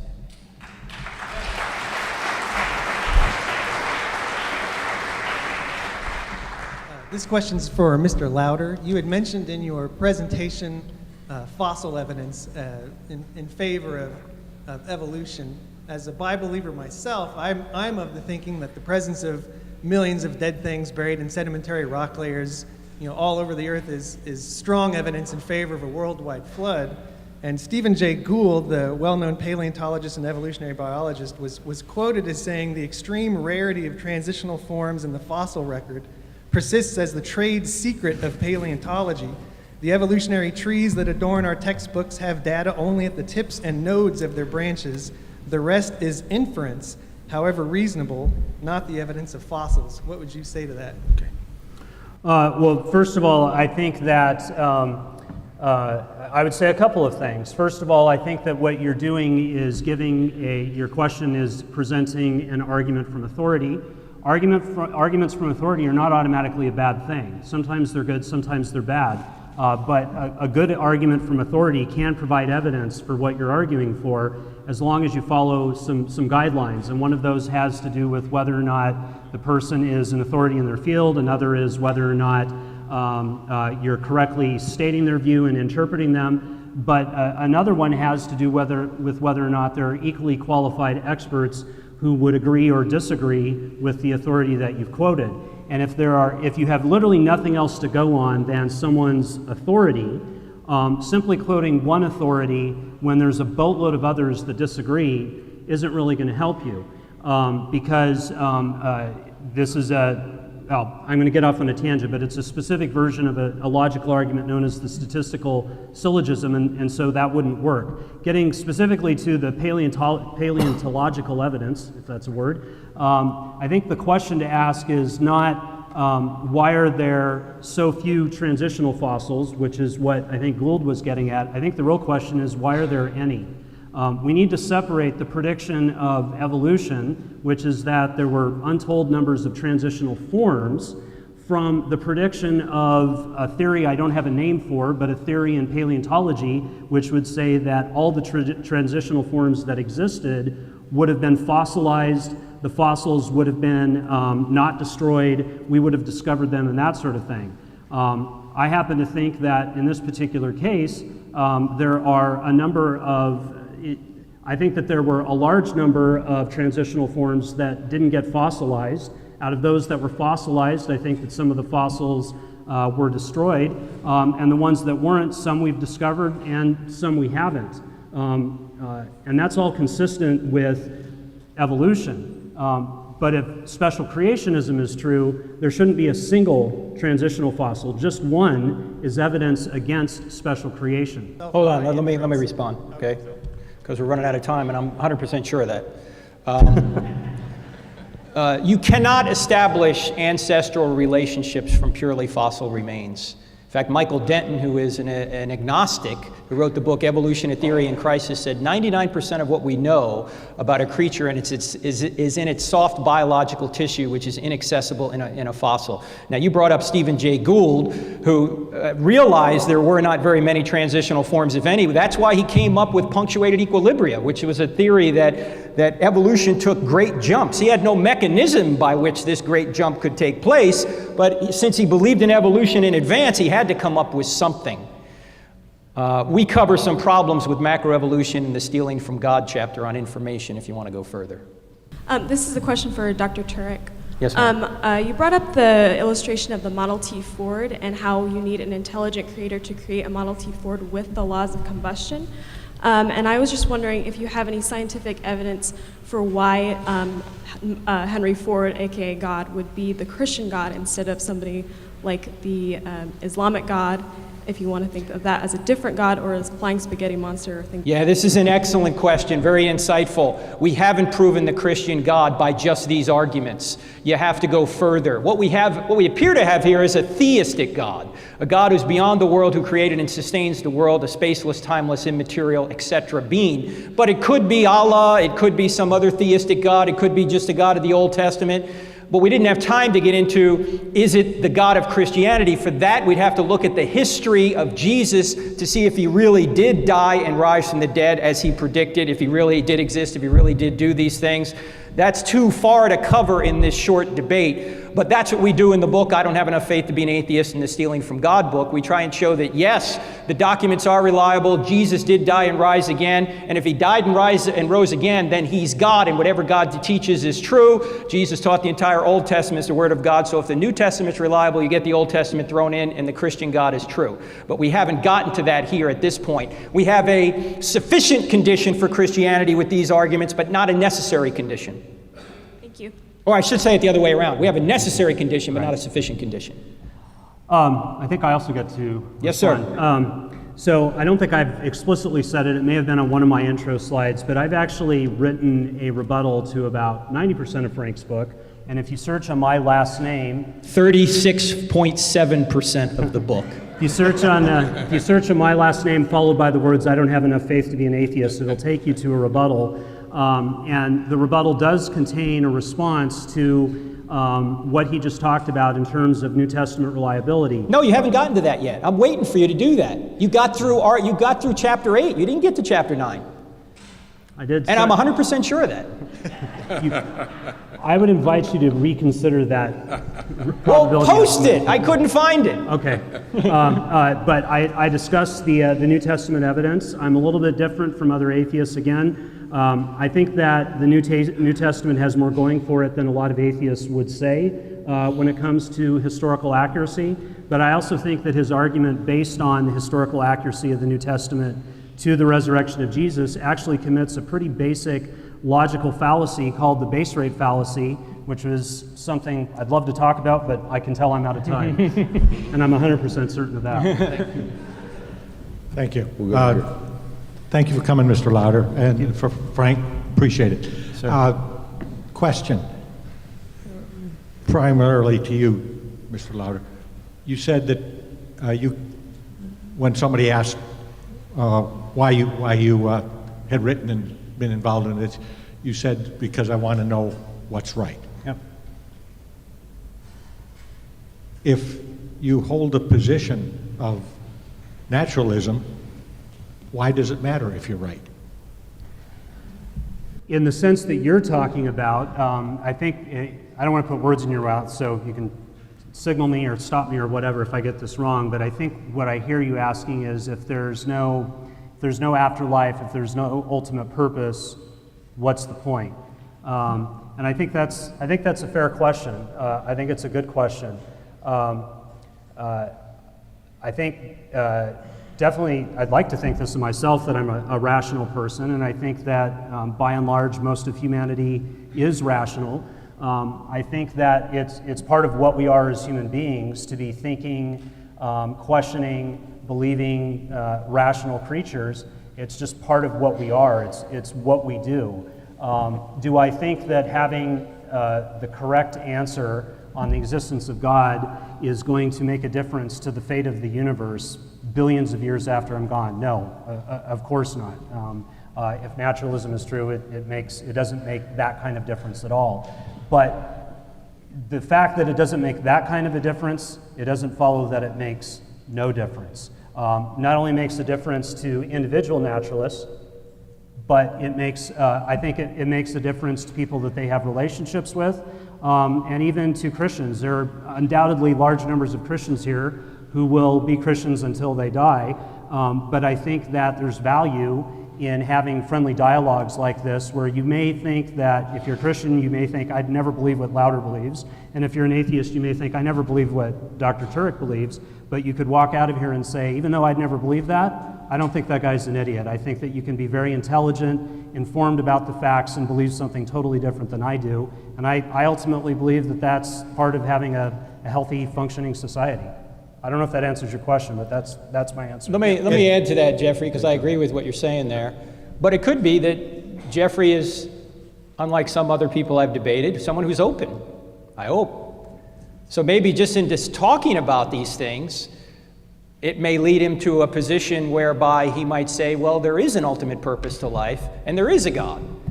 But he's right that if there is no God, if there is no ultimate meaning to life, and we're all just going to die and the universe is going to go to heat death, there is no ultimate meaning. There may be little private, subjective, small m meanings, but not any objective meaning. Yes, sir. This question's for you, Mr. Lauer. So just take a look at the room around us that we're in. And I'd like to start off by asking, this room took around probably about 100 people to make, somewhere around there.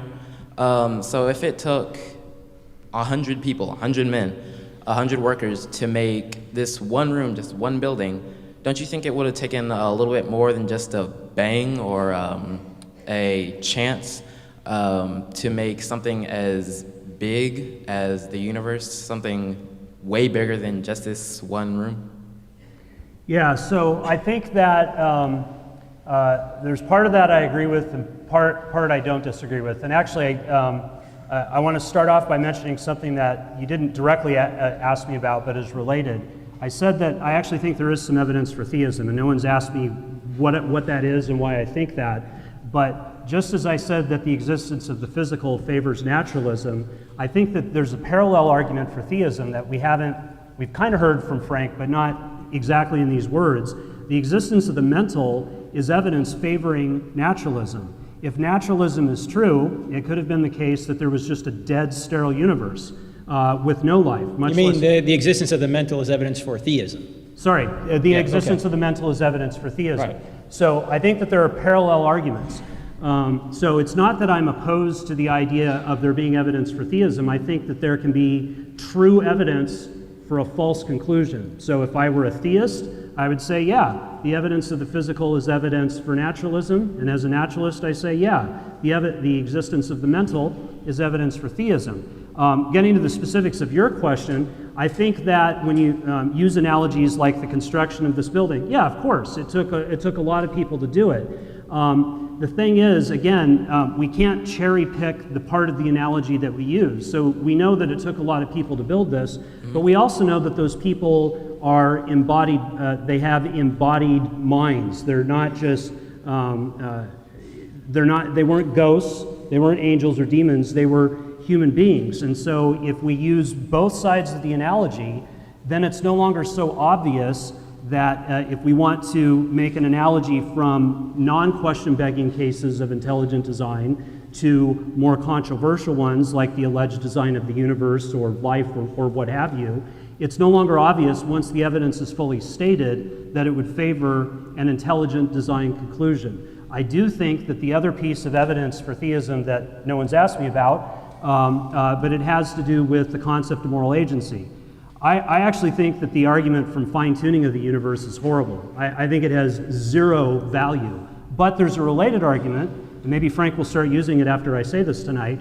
I don't think that the existence of a finely tuned universe is highly probable on theism. But what is highly probable on theism, I think, is the existence of moral agents. Now, if theism is true, moral agents could be embodied or disembodied. So it's not that theism by itself predicts that there would be embodied moral agents, but since it does predict the existence of moral agents, whereas naturalism doesn't, I think that there is something going on there that points in a theistic conclusion. But then I also think there are other things that point against it. So hopefully that answers your question. Thanks. Let's keep moving. Okay. But I think it's a good question because I think the universe itself is an example of a designer, an immaterial, intelligent, spaceless designer bringing this entire universe into existence. I have a question for Dr. Turek. Actually, I have two questions. You can just respond to one of them since we ran out of time. Okay. So my first question is about morality. Mm-hmm. We have gone through kind of like morality transition through history. For example, Say that again, morality what? Morality transition. Okay. So, so if I tell a lie, and if you tell a lie that can save hundreds of people, will you tell the lie? And how do you explain such moral flexibility? My second question is about... Well, I didn't get that first question at all. Oh, Say okay. that again, in other words. If there is a objective standard morality, Yeah. How do you explain the moral flexibility? As in the evolution of what people believe is moral and not moral? For pretty much everything, say, we used to say gender equality. Oh, you say people's thoughts about morality are changing, and so is there an objective morality? Yes. That's your question. Well, I think the answer to that is, regardless of what we think about morality, there can still be an objective morality even if we disagree on certain aspects of it. In fact, if you're going to say there's no objective morality, then you can't say any kind of moral revisionism is better or worse. Because in order for something to be better or worse, there has to be a best. You know, at one point we had slavery in this country, and we made a moral improvement toward a better society. But there can't be a better society unless there's something that's best. There has to be something outside of humanity to say something's better or worse. In fact, when we convicted the Nazis of war crimes at Nuremberg, the Nazi soldiers said, well, look, we were just following orders. And we said, you have a moral obligation to disobey orders that are immoral. And in other words, there's a standard beyond your government and beyond our government called international law, or what C.S. Lewis would call the moral law, or Thomas Jefferson would call nature's law. And that law, as Jeffrey mentioned, is God's nature. And yes, sociologically, we can change our beliefs all the time, but that doesn't change the fact that there is a true moral rightness out there. Just one yeah. question. Thank you. A lot of people will bring up the question of whether it's disagreement today between different people about what they think is morally right or morally wrong, or disagreement between what most people think today and what happened in the past.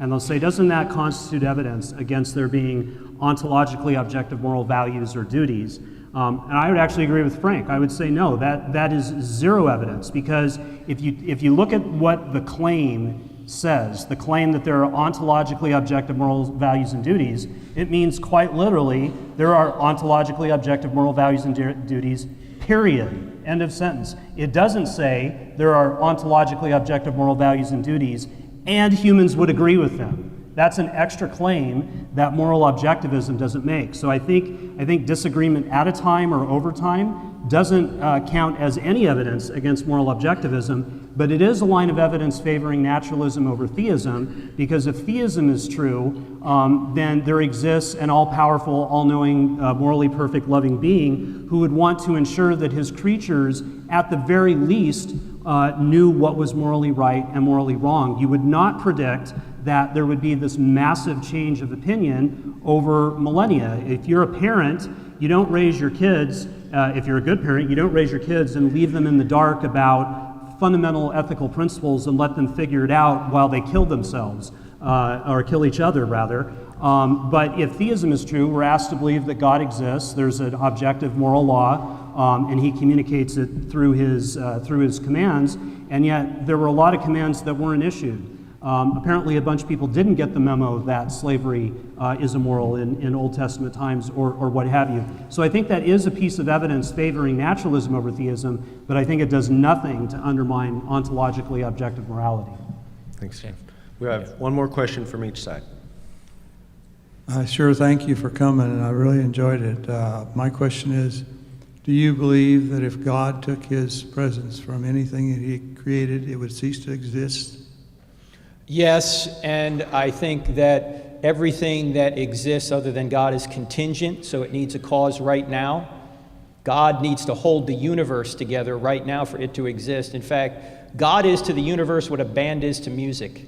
If a band were up here right now playing music, the band would be creating and sustaining the music. What would happen to the music the second the band stopped playing? It'd be over. That's why Paul says, in him we live and move and have our being. And in Christ all things are held together. And the writer of Hebrews says that God sustains all things by his powerful word. If the universe is contingent, and I believe it is, then there must be a non-contingent, all-powerful, completely actualized being that created and sustains all things. God's not an absent-minded landlord. When he creates the universe, he continues to sustain it. So I think I've heard a lot of theists say similar things to what Frank just said, and in my experience, I'm now leaving the domain of fact and going into opinion. I hear that a lot as an assertion. I hear almost nothing by way of a supporting argument for that. But let's say you're in the audience and you happen to agree with what he just said, that the universe requires God as a sustaining cause. If that's evidence for theism, it would be rather one-sided to not look at other evidence in the same domain. So if it's possible on theism for God to either actively or passively cause the universe to go out of existence, then the fact that the universe continues to exist is actually evidence favoring naturalism over theism. Because if naturalism is true, whether there's just our universe or a multiverse, physical reality as a whole, that's it. There's nothing outside of physical reality that could knock the universe out of existence, whereas on theism, there is something outside of physical reality that could knock it out of existence. So even if you assume that the concept of God as a sustaining cause works, and that's evidence favoring theism, the fully stated evidence, when we look at the fact that the universe continues to exist, I think at least partially, if not totally, counterbalances that evidence towards naturalism. Our final question. Hey, gentlemen, I just want to thank you for a wonderful evening and a respectful and civil conversation. I think it's been beneficial for everybody, and I want to thank Christian Challenge for bringing this in. We really appreciate it. Would you both comment on the necessity of both science and faith, whether it's the existence of God or the theory of evolution, to understand reality? I think you get to go first. All right. I could go. I really think we're about out of time. I want to be the moral atheist. So. Well, it depends on what you mean by faith. Because if you mean, what do you mean by faith? Give me some clarification.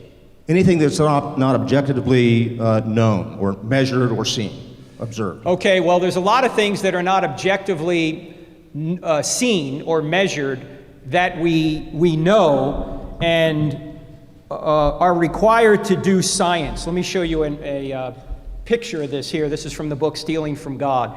These are all philosophical presuppositions that you need to know and bring to the scientific endeavor in order to do science. You need to bring morality, free will, logic, realism, uniformity, reason, orderly natural laws, and causality.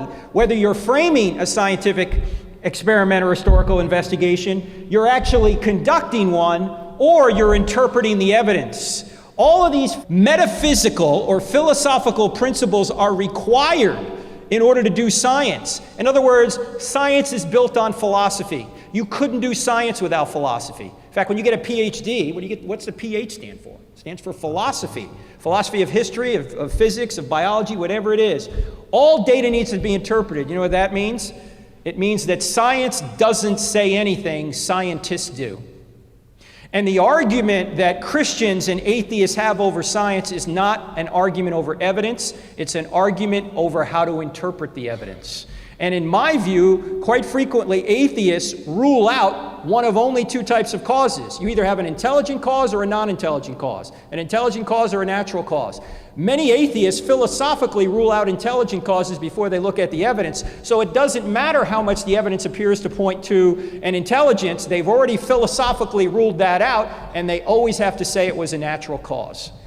So I think both are necessary. You need philosophy and you need science if you want to investigate the physical world, but you can't investigate the physical world without the metaphysical world. You can't investigate it without philosophical principles. So I actually largely agree, surprisingly or not surprisingly, with what Frank just said. And I have to switch out of PowerPoint to show this. Hopefully Visio will work here. It's going to think about it. But basically, if you thought of atheism as a church, the really big denomination of atheism would be something called scientism, which basically says that no God exists and the only way to know anything is true is through science. I agree with Frank that that's a self-refuting position, because you can't know the proposition. The only way to know anything is true through science. So that's self-refuting, or at the very least, it's self-undermining.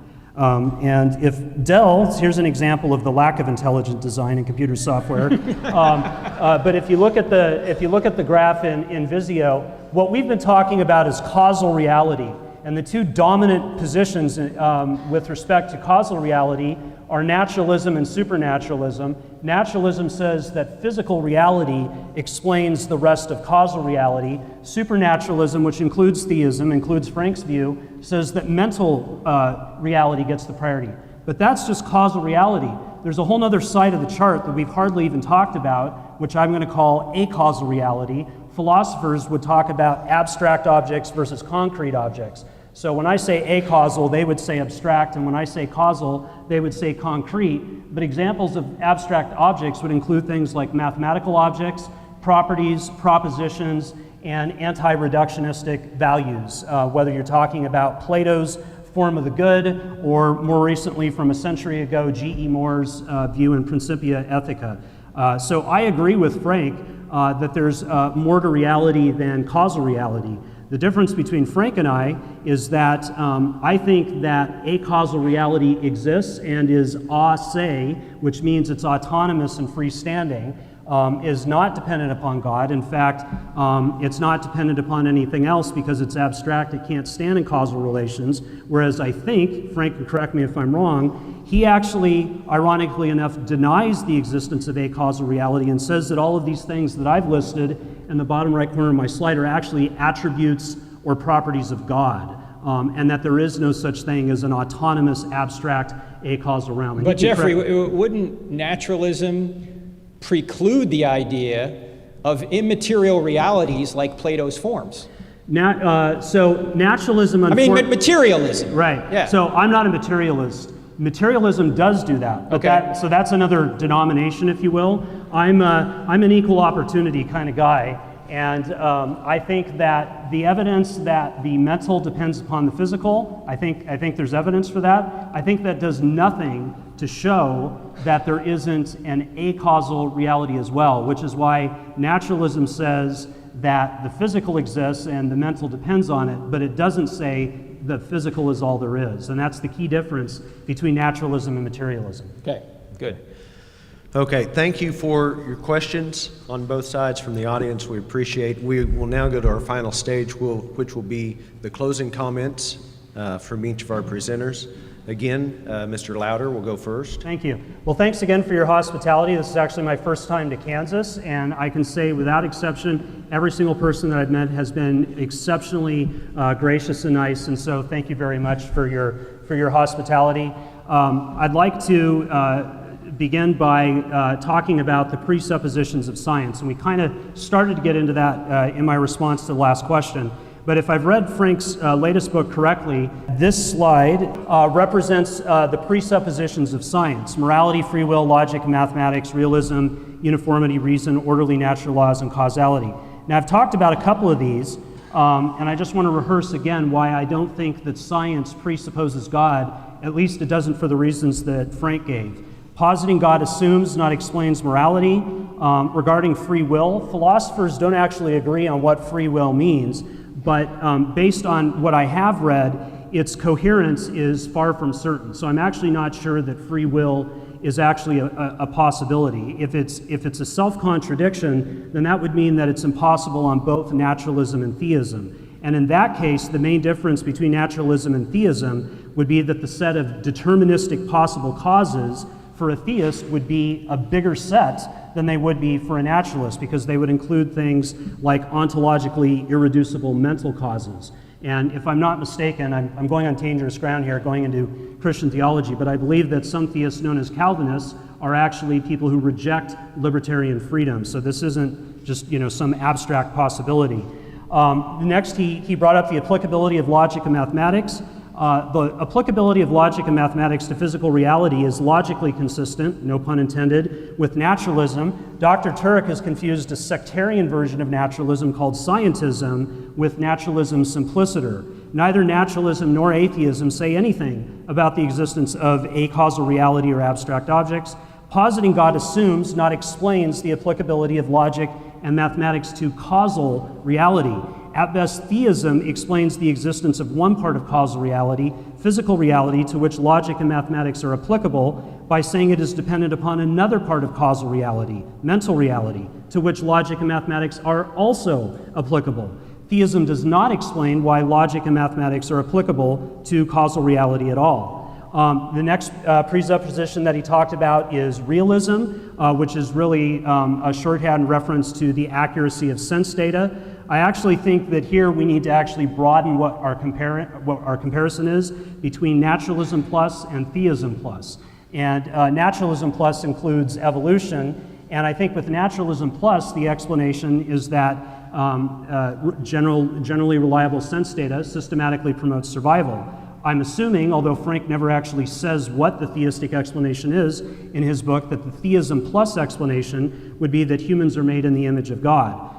So I think that both naturalism plus and theism plus can explain the general accuracy of sense data, but I think when you talk about specific inaccuracies of sense data, naturalism plus wins because you can explain it through the imperfections of natural selection. Moving on, uniformity is another one of his presuppositions. Uniformity is intrinsically more probable than variety. That's a necessary truth. And what that means is that theism is not needed to explain the uniformity presupposed by science. Naturalism explains reason. It explains why we have generally reliable cognitive mechanisms. Orderly natural laws. Again, this is something that's consistent, logically consistent with naturalism. And notice that given that orderly natural laws exist, their complete lack of reference to supernatural agency is strong evidence favoring naturalism over theism. And then finally, causality. I've talked enough about that. I next want to switch over to his claim that a law requires a lawgiver. His argument is that every law has a lawgiver. There is a moral law, therefore there is a moral lawgiver. And I think that's a myth. And the objection is that laws require a lawgiver only if they are in fact given or made. The laws of nature, logic, and mathematics are three examples of laws that are discovered, not invented. And so I could flip his argument on its head and say the laws of nature, logic, mathematics, morality, and I could add rationality, did not begin to exist. Those things also do not have lawgivers. Therefore, the laws of morality do not have a lawgiver. And I could modify that accordingly to deal with whatever type of law he says requires a lawgiver. Finally, I want to talk about, just to rehearse my case, you'll remember I had three contentions. We've heard nothing to dispute my claim that the best explanation has the best overall balance of intrinsic probability and accuracy. We've heard nothing really to address the claim that naturalism is intrinsically more probable, and even some of my arguments, such as physical reality and moral handicaps like psychopaths, we've heard nothing about. Am I out of time? All right, thank you very much. Thank you.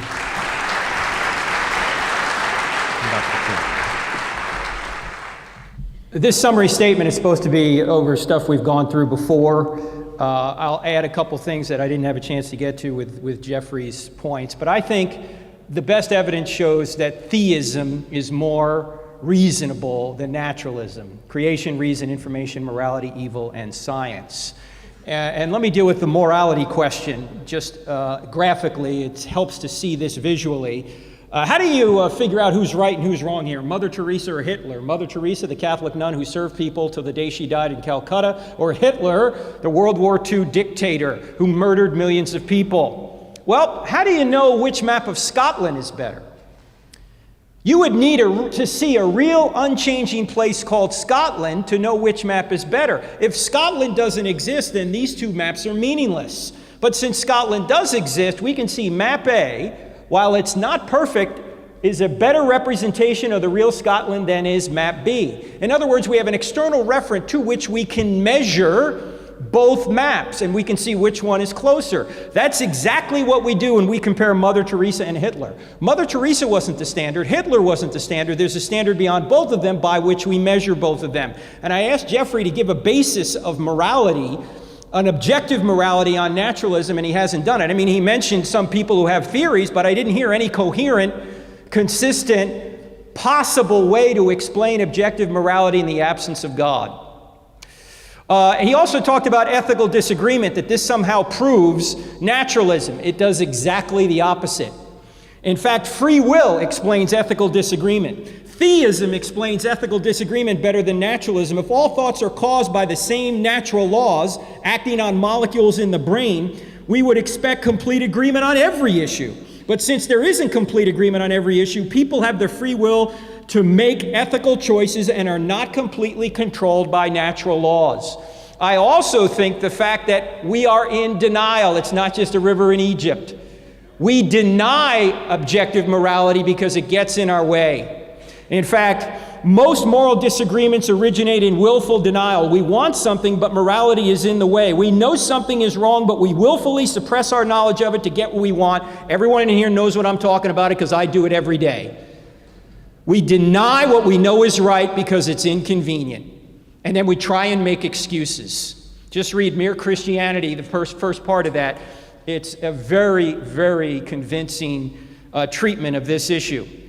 Not only is there positive evidence for theism, I think that Jeff's case completely steals from theism in order to be made. Naturalism steals from God probability. On one hand, Jeff claims that his worldview of naturalism is non-teleological. In other words, there's no design or purpose in the universe. Yet on the other hand, Jeff uses the teleological laws of math, logic, morality, and nature, which exist because of a transcendent mind, to say that teleology and a transcendent, and easy for me to say, it's getting too late. A mind out there does not exist, right? He's stealing from a theistic worldview in order to argue against it. Why does probability theory even work? Because there's a mind out there whose very laws are grounded, whose mathematical laws are grounded in his nature. No, Jeffrey just said that these laws don't have a lawgiver. They are grounded in God's nature. Also, naturalism steals from God reason. I've beaten this to death because I'm predetermined to. I'm a moist robot. Here it is. If our thoughts are determined completely by the blind laws of physics, we don't have the free will ability to reason, then why should we believe anything is true, including naturalism? I don't think Jeffrey answered that either. If we're molecular machines, we shouldn't believe anything's true. We shouldn't even have a debate because there's nothing to debate. We're just moist robots. You're never going to be able to get that out of your head, are you? Moist robots. How many times have I said that tonight? I'm a moist robot. Also, naturalism steals from God a moral standard. Notice that many of Jeff's arguments boil down to moral complaints about the way God is running the universe. But if naturalism is true, there is no objective moral standard by which to complain about anything.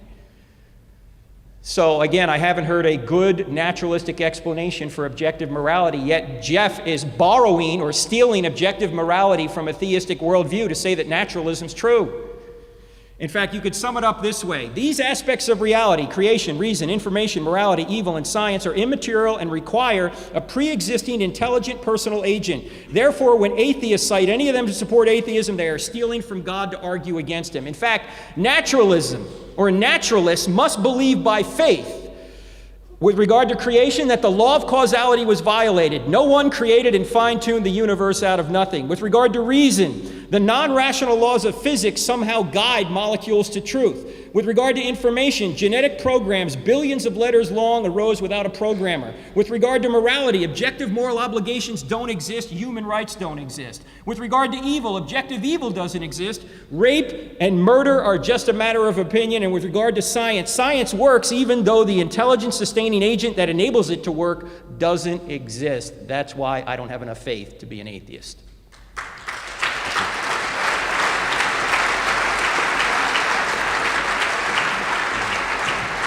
We want to thank first our presenters, Jeffrey J. Lowder and Dr. Frank Turek.